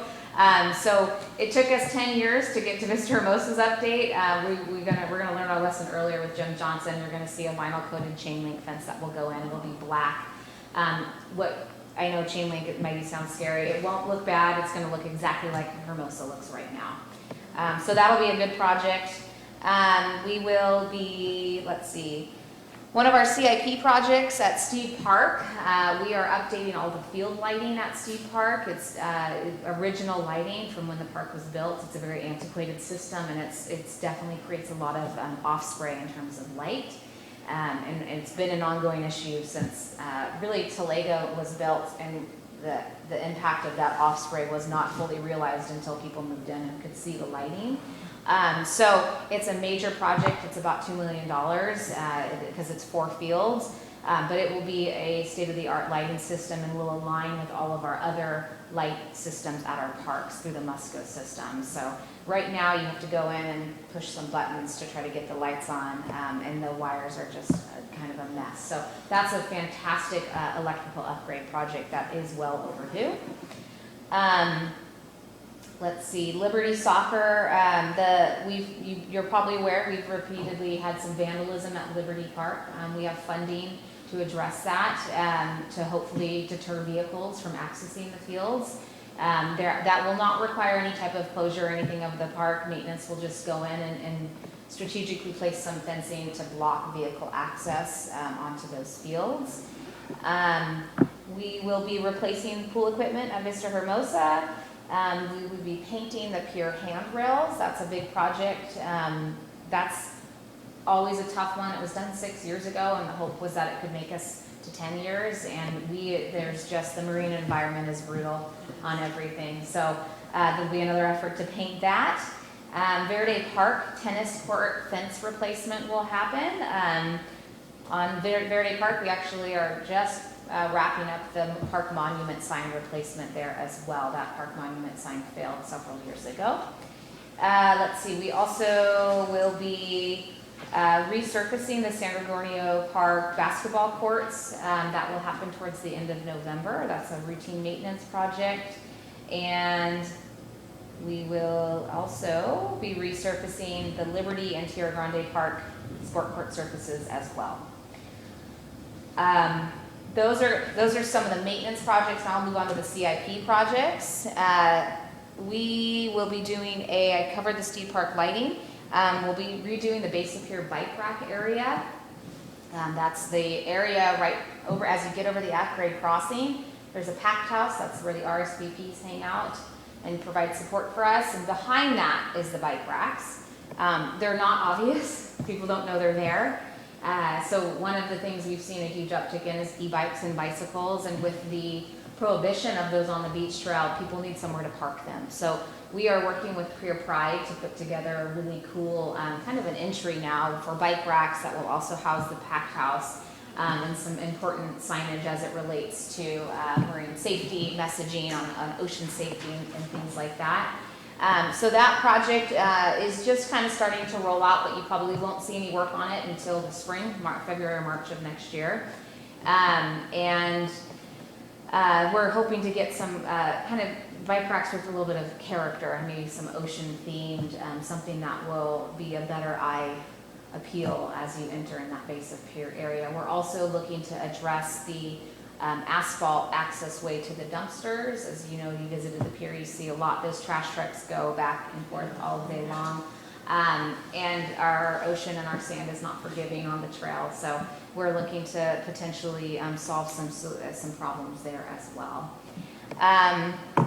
The other updates I have for Vista Bahia, we are replacing windows in the scorekeeper's box. That's the second story of that building. They don't open right now, which makes it really hard to keep score when you can't hear the game. So we're replacing those windows. We're also going to be working with San Clemente Little League to help get some funding for that, and also replace the scoreboard out there as well. And we're looking into getting some quotes on replacing the scoreboards at San Gregorio Park also. Replacing what, I'm sorry, Scoreboards? Yep. Again, all of that is kind of pending costs. Same thing with Bahia. We're kind of in an initial effort to understand what Little League can provide and what the city budget can support as well.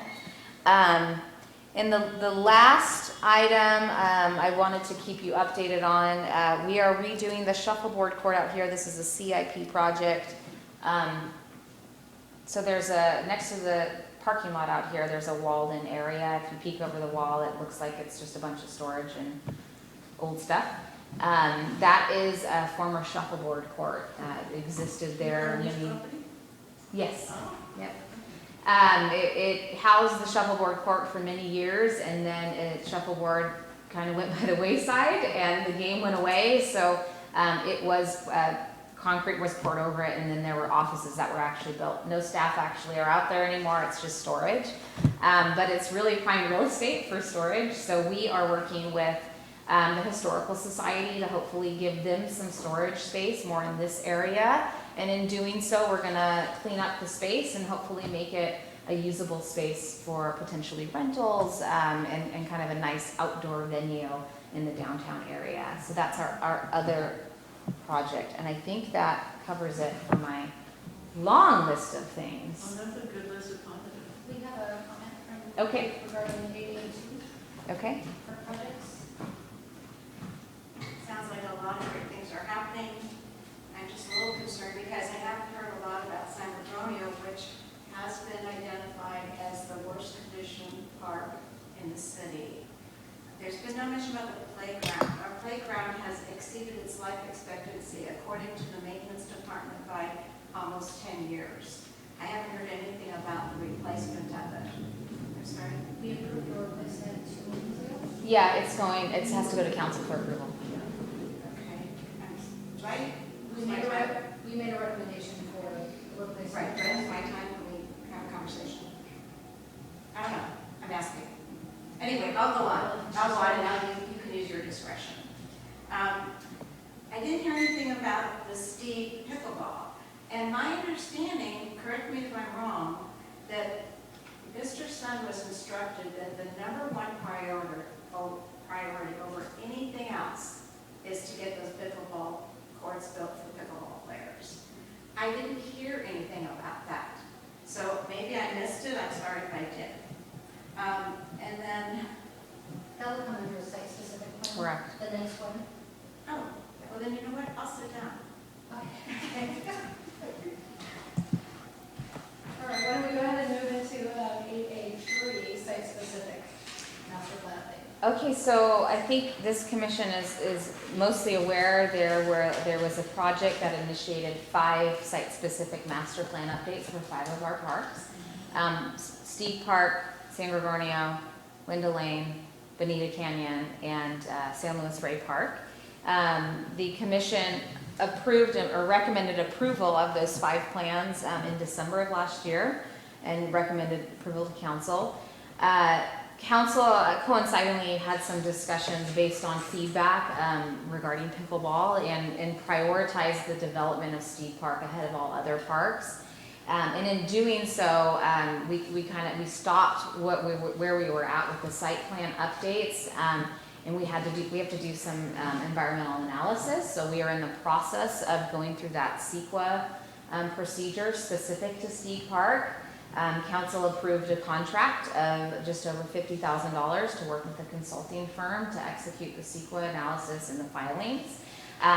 Master plans require CEQA for every location, so it's going to be a pretty costly initiative, and that's why we, based on council's priority, just focused on Steed Park right now due to funding. So I've been working with our consultant on the Steed Park project, and we're moving forward with the environmental study. Coinciding with that, our engineering staff are working to come up with construction and design costs for Steed Park, pickleball, but also looking at the entire plan itself, understanding that sometimes there's a domino effect when you build out a portion of the park. So where pickleball is at, do we need to then address some of the lower areas? There's some questions that need to be answered in terms of accessibility. So that will be reviewed. There is an RFP that will be released for design firms to come out and give us a proposal on what they would provide. And I expect that to come out, I think it's going to come out in September sometime. And so that's kind of where we're at right now. The other parks we've pushed pause on. As Steed Park is, that's our biggest rollout. It's going to have a lot of amenities and features, and pickleball is certainly the top priority for council to have that addressed as well. So I'm happy to answer questions on that at this point if there are any. Sam, you have a line item specifically in the budget this year to do design for Steed Park, right? That's correct. That's a guarantee. That's correct. So nobody needs to be concerned, it's definitely budgeted. It is budgeted for, yeah. I think it's the general plan is that back area of adding pickleball into that park, but not, I mean, because you're spending all this money on the lighting, not doing any major changes to the ball fields or anything, just kind of. That's correct, yeah. The Steed Park design keeps the baseball fields as is. Those are fantastic fields. They're really well used for tournaments. It actually also keeps the existing skate park in its place. But this design is really focused on the upper area, the undeveloped portion, and that's where the pickleball facilities would be. How many pickleball courts will be at Steed? So that's going to depend on what the design actually comes out as. Our master plan consultant was recommending between 14 to 16, but that really, I mean, it all depends once a contractor comes in and the designer comes in to actually look at the footprint, whether there's underlying utilities, if there's some kind of obstacle that would pop up in developing a portion of the land for a specific use. It's going to depend where we land with the total number. Yes? How many pickleball courts are at San Gorgonio right now? Because you're taking all of the ones from San Gorgonio to put in Steed Park. There's 8 there right now. So when you take those away, are you creating tennis courts again, or what are you doing with that? So the site plan update recommended reconverting those to tennis courts, and also recommended adding additional pickleball courts against the freeway.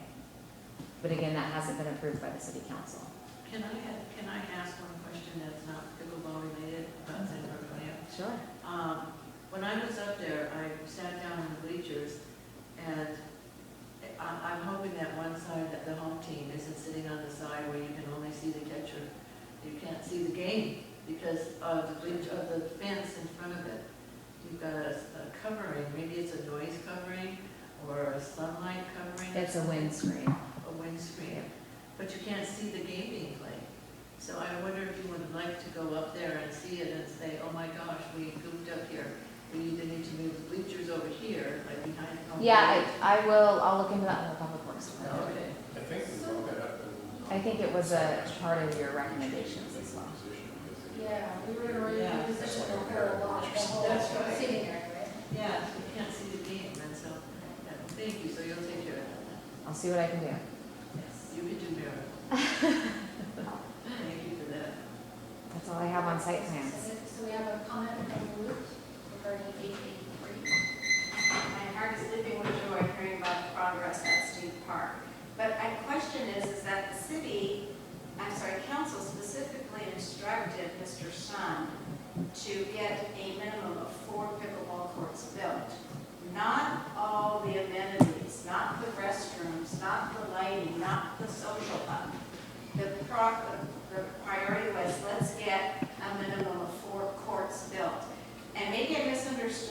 when you explained today that, oh, there's this very grandiose 12 to 18 or 16, whatever courts, but we only need to do what the city council has instructed you to do, which is to get 4 courts built, which definitely would reduce the amount of cost, the design, like, etc.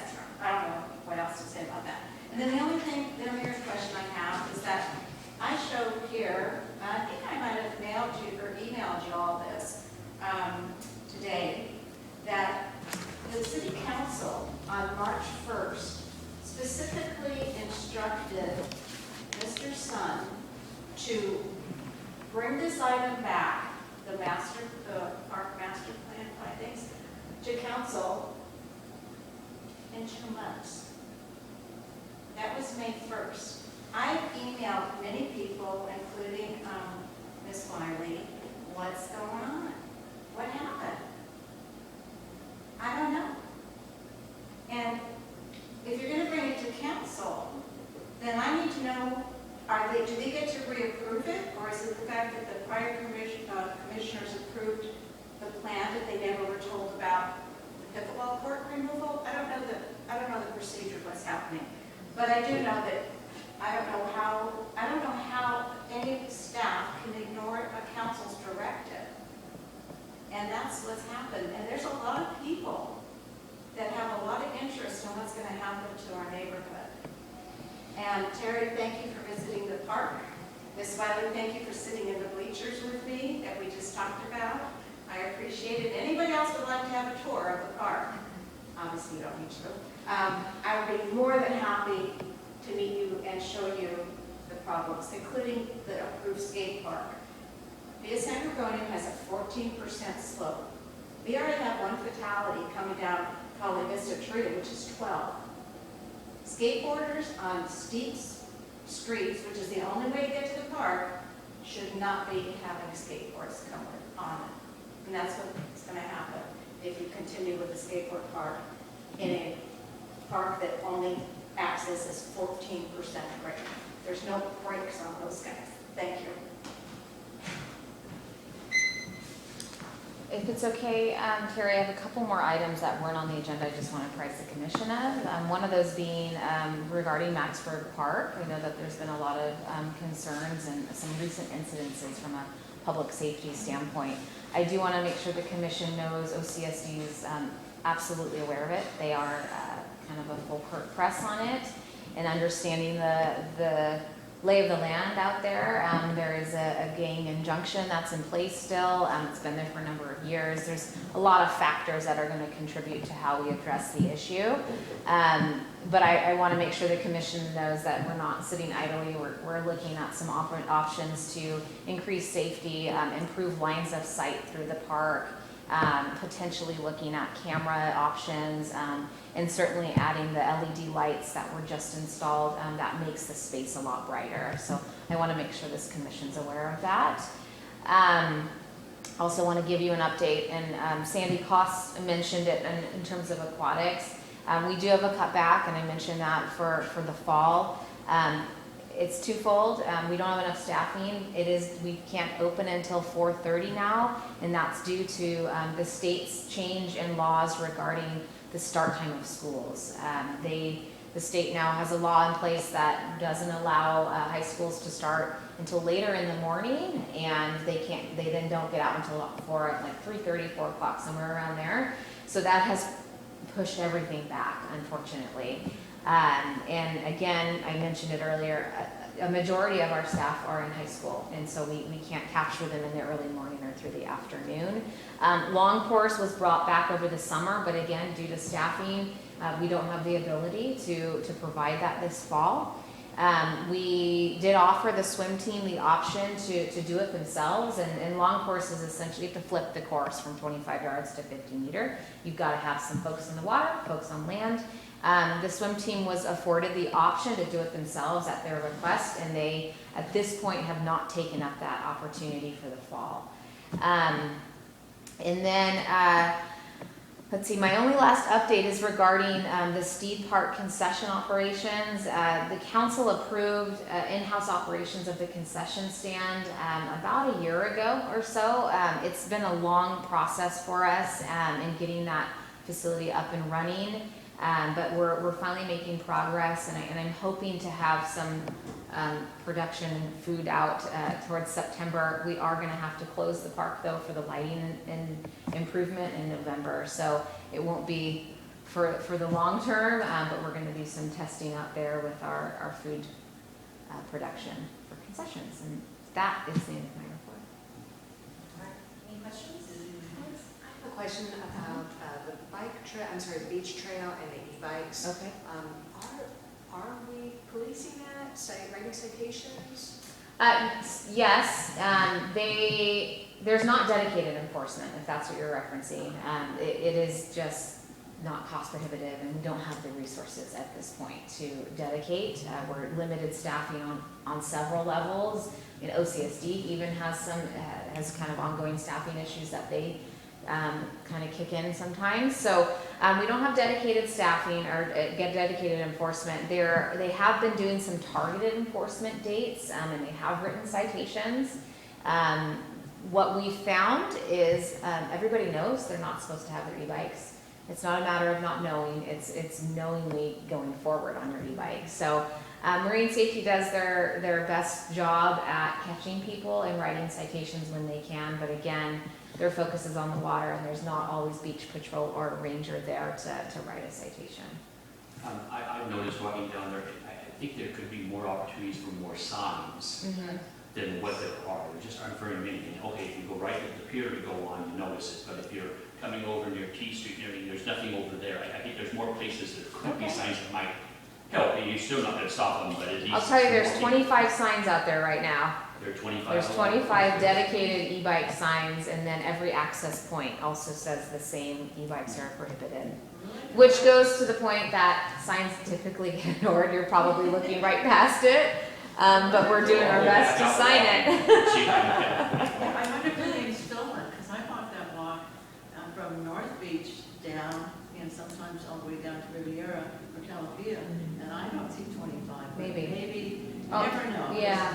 People don't like the rule, they'll take the sign so they don't have to obey it. Yeah, it's a method. Next time you're doing a walk, you have to take a count. And right now, that also during the summer, there's not really any bikes supposed to be on the path until after Labor Day, is that? In certain sections, yes. Just certain sections. Yeah, that's correct. And that was my next question, the timeline, at the end of summer, the e-bike prohibition, that will remain in place? That remains in Okay. place, yeah, that's an annual year-round prohibition. And no bikes at all on the beach. That's correct, there is nothing on the sand permitted. That was a lot of hard work. All right, we ready to move to section 9? Sounds good. All right. Items from the commission. So we're going to start with sub-item A, subcommittee reports, and I'll hand it off to you, Julie, for the first items. Okay, so I'm the only person left on the coastal subcommittee. So that will be, I guess, my first item is under last year we established the subcommittee that really focused on these coastal items. So I would like that to continue, and so we have 2 people. So I guess we should do that first, or you want me to all of it? Okay, so yeah, so let's just do that first. Interest from people being on the coastal subcommittee. I am. I think I serve with you with Lisa Bartlett's advisory committee as well. Well, I think I was put on this commission because of all my expertise in coastal issues, and I was told so. Julie, you know that, so I'd be big partners on that committee if this commission agrees. I'd like to make a motion to nominate Susan. I'll do it one at a time, or we can do this one at a time, for the 2 spots. Does anybody want to second? that. Okay, let's take a vote. All in favor of Susan being on the coastal subcommittee? Aye. Aye. And that is unanimous. Perfect. Okay, moving into spot 2, I would like to nominate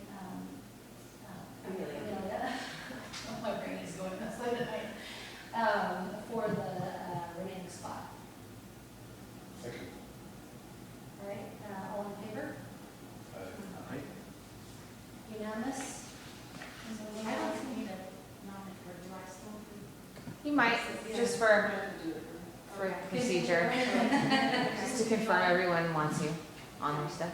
Yeah, and I didn't realize, sorry, I would have done that first, I didn't realize. Yeah, no, I just thought of it at the end, I was like, wait a minute. Did you do that? I'll Vote to have Doreen be on the coastal subcommittee. I'll second that. All in favor? Aye. Unanimous.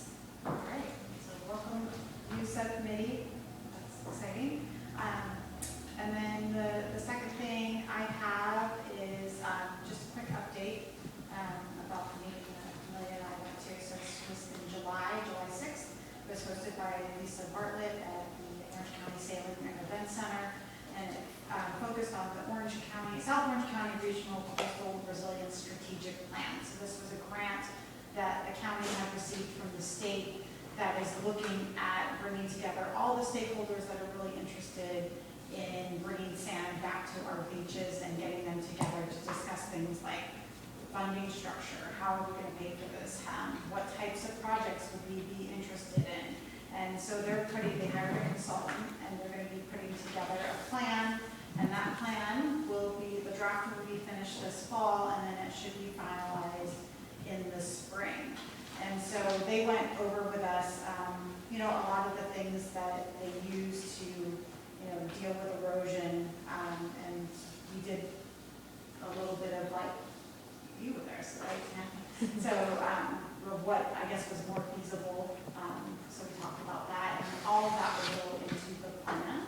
It was great attendance. A lot of people that I met were there, from the States, and I wanted to meet with soon. So James was also there, and Chris Duncan. Yeah, Sacramento was well represented at the meeting, roughly 50 people. Yeah. But one name I'd like to mention that I followed up with was Susan Whitehall, the oceanographer from USC, Okay. who was talking about the seawalls and the potential double tracks and whatnot. So I have a correspondence, but I'm not going to read it right now. What was the name of the conference that we're meeting at work to the South Orange County? South Orange County Regional Coastal Resilience Strategic Plan.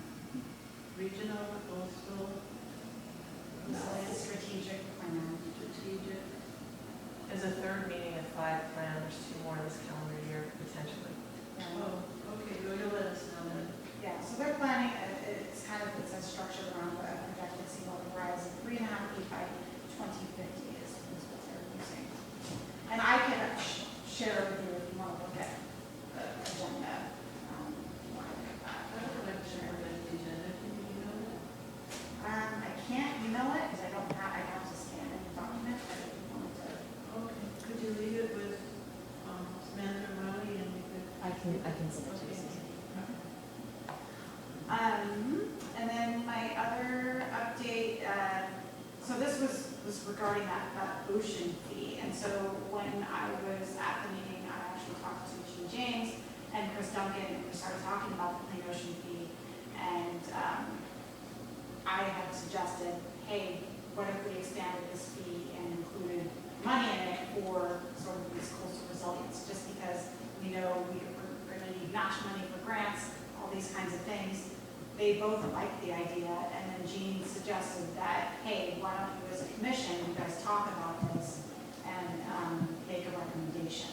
So I wanted to do that at this meeting, was to talk about the clean ocean fee and see if we could possibly make a motion tonight to recommend that the city look at the clean ocean fee and look to expand it, and not necessarily put a dollar amount, because that would be hard to say what it would be, but maybe make a general recommendation that they look at that, because I know it's something that we're working on now, and my fear is if we wait 2 more months, that it would have moved forward.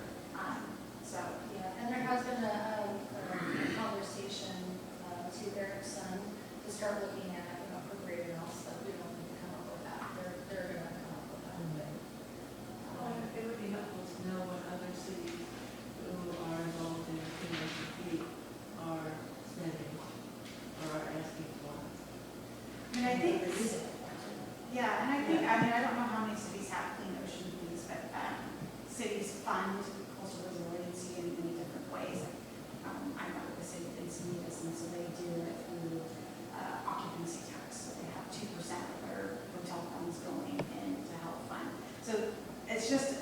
mechanism that we could use to potentially help fund these projects, or to do things like restore the opportunities to permit, or to do, like I said, grant matches, or hire someone that specifically looks at sand on the beaches. Well, at one point, Residents, so it's a tax on the city. It's that thing you get twice a year. it's really a tourist tax. If you stay in a hotel, it's a fee that all hotels charge. The We're talking percentage about of it. occupancy of the, No, I was talking about the ocean. Oh, they're not showing. yeah, it's a resident. That's, So- yeah, so we it get is a, occupancy? we get a loan book from the city twice a year. And does anyone remember off the top of their heads how much it is? I thought it was 6%. It's like $7. No, it's really cheap right now. It's like $7, I think. It's pretty, Yeah. And it just comes like a standalone bill, because It's- I've not seen I that. think it's added to your Well, water so bill. it went away for a couple Well, of it years. depends where you live, it comes as a separate bill. Where I live, it comes on your water. Yeah, it depends, so, yes. Yeah, mine comes because I'm in Toledo. And So that's a separate I think bill. it's a separate bill, and then it's not like. You're in Santa Barbara, yeah. I think it's like $7 twice a year. It's $7. Yeah, so it's not that much money, and, But when you add 27, that's a lot of money for people. That's a big hike when people see Right. $7, now $27. but I think like my motion would be to not put a dollar amount. My motion would be to have the city review the clean ocean fee, to determine the feasibility, to expand the fee to cover coastal erosion resiliency planning projects. So that is my proposed motion. So you can't actually make, that's not on our agenda tonight. Okay. So there needs to be a report and some opportunity to discuss it further and public opine Okay. on that whole, and So then can we just put that on the agenda for next time? absolutely, yeah, and that will then also give the green light on your work plan item for clean ocean fee. Okay. Okay, is that everything for coastal things? All right, so we started to discuss the formation of a new subcommittee for sponsorships and donations. I would like to propose that we form a three-person committee. And really the purview is, somebody to be kind of the face-to-face person for, corporate sponsorships, if they're interested in sponsoring something specific to our 5 master plans or even within our parks, why limit ourselves? And to be kind of the point person for some of the 501c3s that actively, contribute to some of these projects that happen. So I'd like to move that we form a 3-person subcommittee for funding and foundations. That's a question. Are there any limitations from the city council of that type of activity that we can do or cannot do? And if it's under their preview and not under ours or what? Yeah, I would sit on that subcommittee to give you guys guidance as topics come up. And, really our job is not to make any rules or make anything really, we just make recommendations, so. But would you be out contacting people out in the corporate world? Yeah, I think before we get to that level, there needs to be a conversation of, is there a policy that needs to be established? This has come up previously, and council voted against it from a number of different other factors, but there would need to be an established policy that gives some authority. Correct. Yep. I think it would be very critical to this committee to do something about that. I myself have been involved in several nonprofits and creating them. But I think there's lots of people on this panel, great experiences and whatever you've done. And, if you have a business, then you know how to get along with people. Otherwise, you wouldn't be having a business for very long. So, some of you may be interested in that. So is that a motion to form the committee? I would like to make a motion to form a 3-person committee. Rob second. Second, taking a vote, all in favor, say aye. Aye. So who are the people? That's what we'll get to next. Okay, that was I can invite. So that passes unanimously, and now let's talk about who wants to be on the initial 3-person team. I just think it's important. I think we probably could help with things like site-specific master plans if we had a group that was actually active in. Just a note, this is partially because I did too, so from the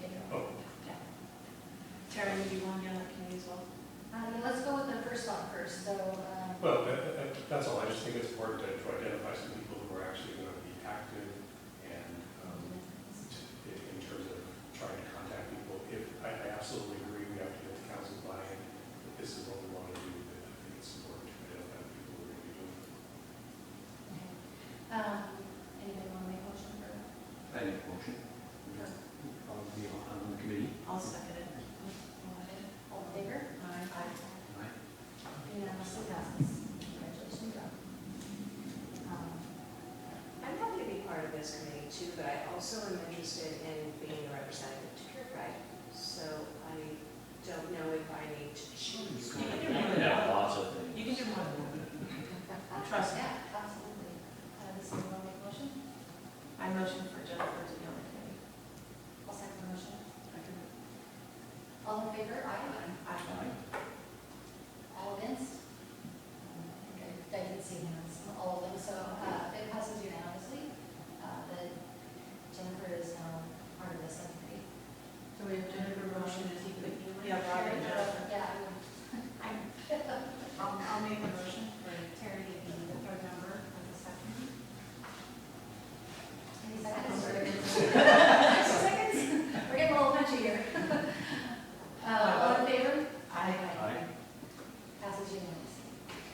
All right, so, yay. Okay, so any questions regarding that or any other further discussion from you? We won't be doing anything, reaching out to anybody until we, investigate. Correct. Within our purview. So part B, next item is appointment of a representative to the Pier Foundation.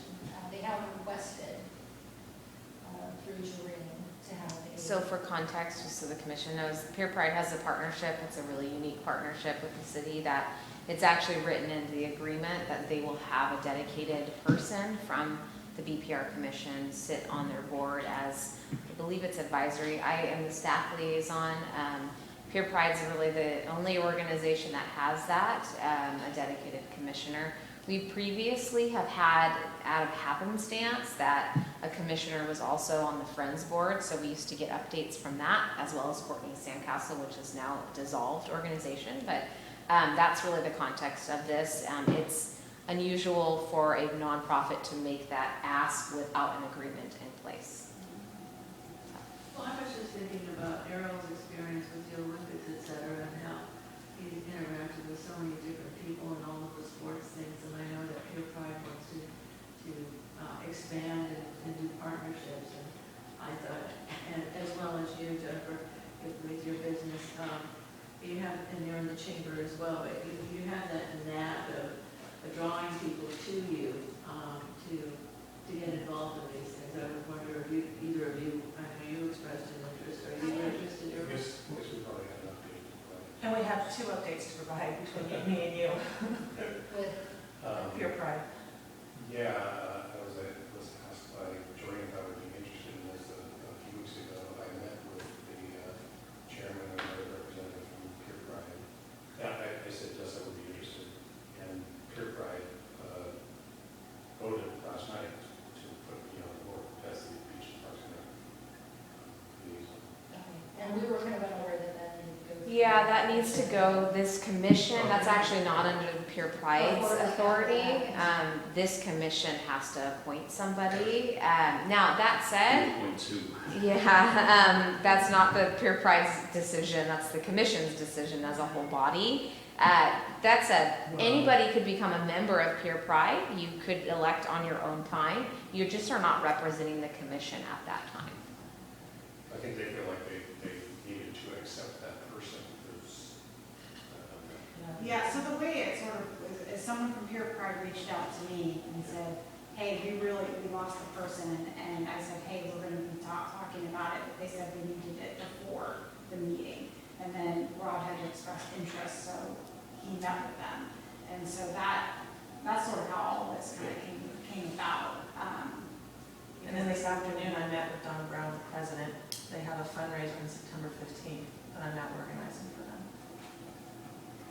Well, that doesn't mean. So it sounds like I need to have a conversation with Pure Pride. You, Amelia, are welcome as your own citizen to do that, Yeah. if that's your choice. But this commission does need to nominate somebody as well.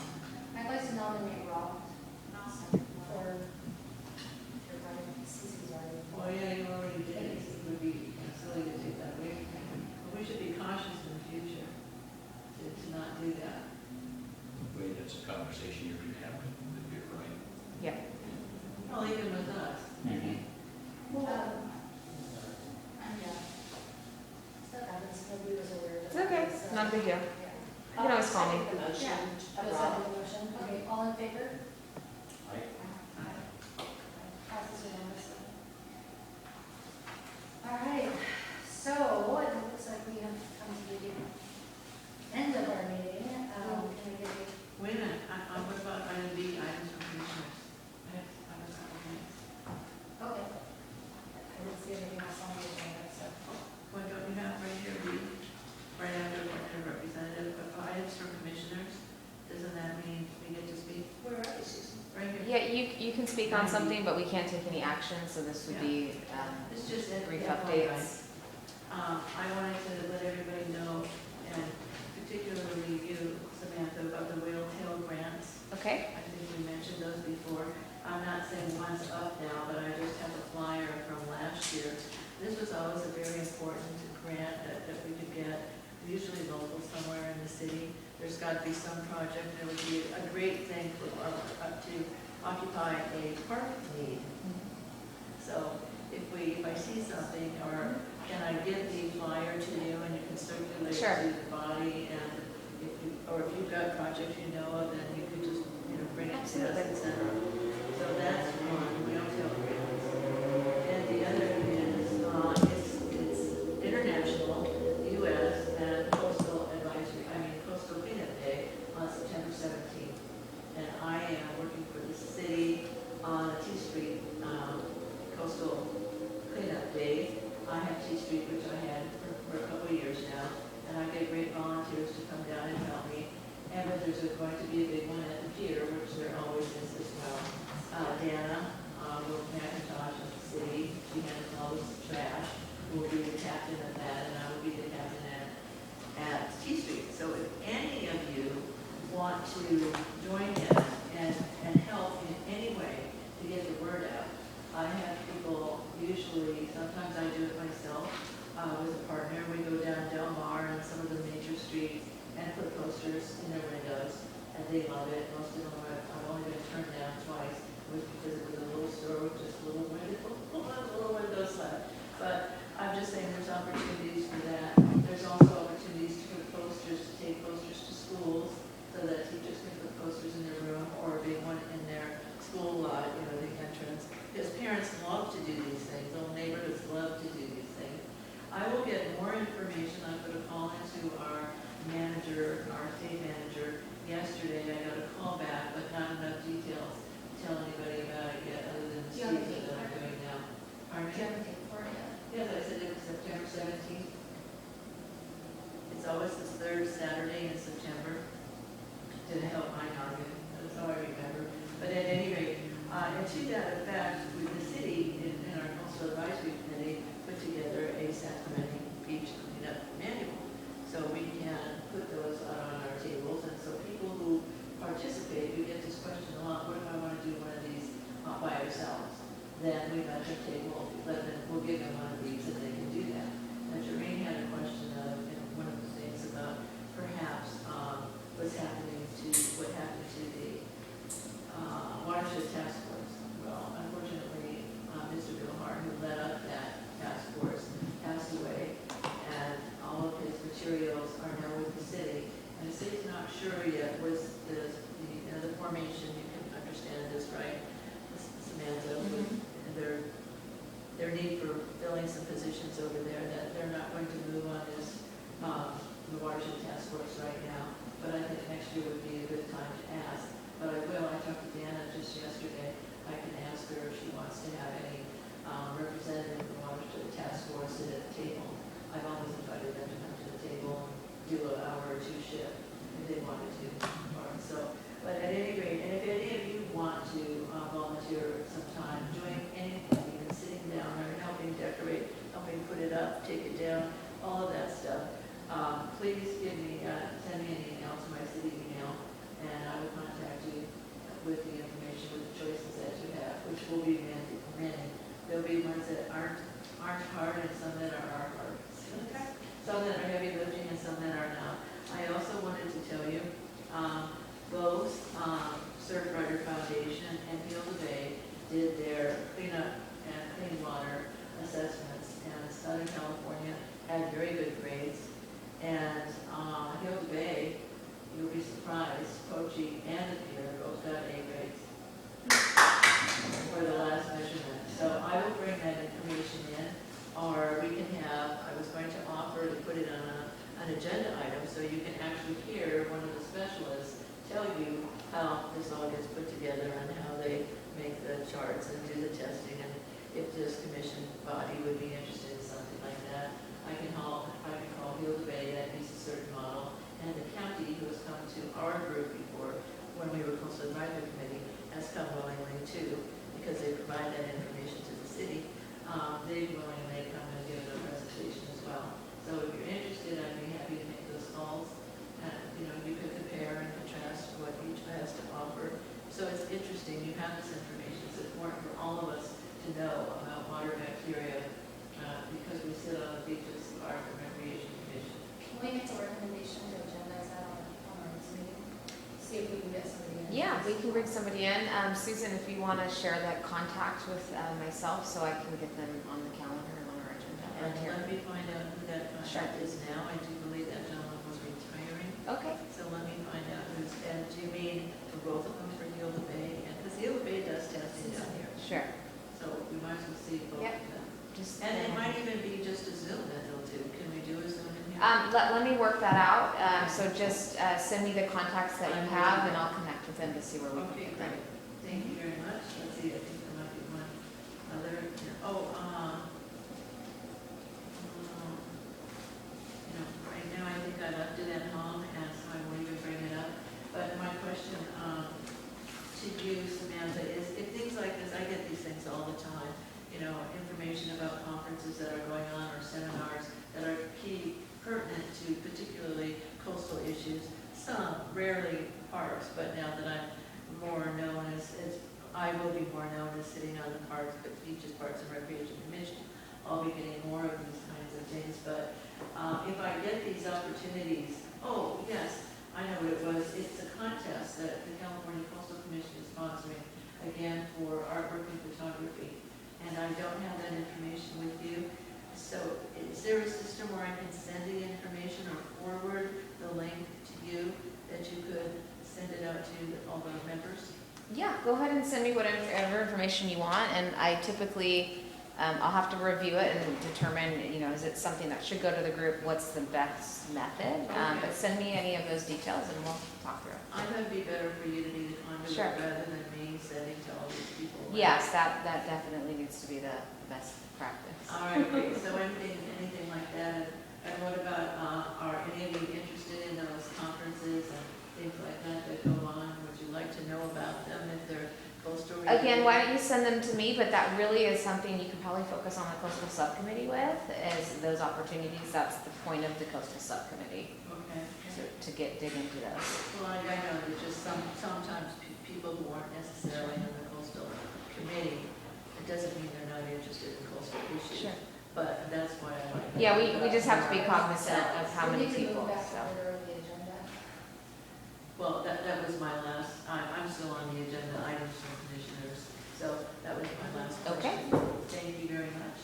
All right, so finally, I move to adjourn the August 30th, Beaches, Parks and Recreation Commission meeting. We have discussion, we need to discuss future agenda items. Oh, If you have any, this would be the time to talk about that. What was it? Because I just have one really quick. Okay. Yeah, Yeah, so this is, there won't always be items listed, but this is really the opportunity for commission to, Say what you want to say. yes, give your Oh, statements okay, and okay, your yeah, thoughts. sorry, because I thought usually that was a standard part of our agenda. But, so my suggestion is to have a consultant come in, maybe in our October meeting, and talk about Coast that really sort of do this for beach retention in water structures and things like that. Some innovative stuff he's done in Ventura County, and he could present to us with, that they've done in other places. So I can send you his email. Huh? Is this the urban professor with the drum? No, not him. It's a guy out of Santa Cruz, and he's done Ventura County. Do we have time for that, for our next meeting?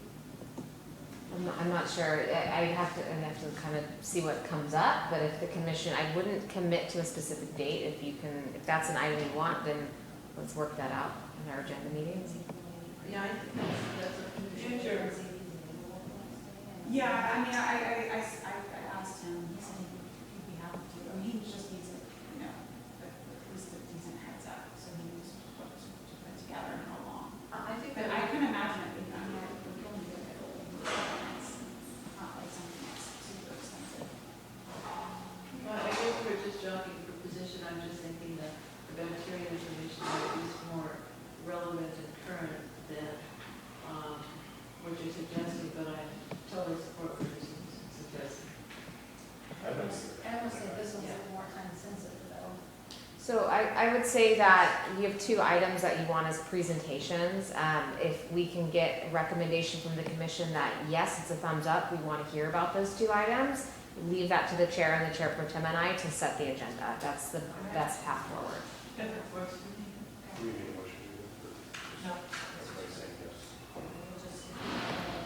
If we want to, well, I think, Judy, did you you want to make a motion to put that on an agenda in October, right? No, I think I'll need to. Not to, just to agendize it for the future. Now you got to. Almost a determined item. So this is a different meeting than our regular meeting. That's correct, that's a joint commission meeting. Yes, Oh, yeah, so we won't be having a meeting. We're just- you will. This is a kind of it's a special meeting, if you will. That'll be at the golf course. It's going to be with all of council and the other commissions and committees. There's dinner, there's a social time, and then there's some meeting agenda, and then there's a required training for all the commissions and committee members. But there won't be a specific. So this meeting occurs, and then you have another meeting in October. Oh, This doesn't replace our meeting, this is That's a joint correct. commission meeting. There will be an update opportunity from the chair to provide to the entire group. So the August 30th meeting, there won't be any like agenda. That's correct. Right. There's no And items. this is on the work on, right? Mm, not necessarily. It depends on if it's gotten to council or not, but it won't. By then. okay. And then you did Errol's agenda item that I had asked for earlier regarding parks. Did you put that down for the agenda item? I don't, what do you reference? We were talking about, Discussions of pickleball. Is this San Antonio? Yes, yeah.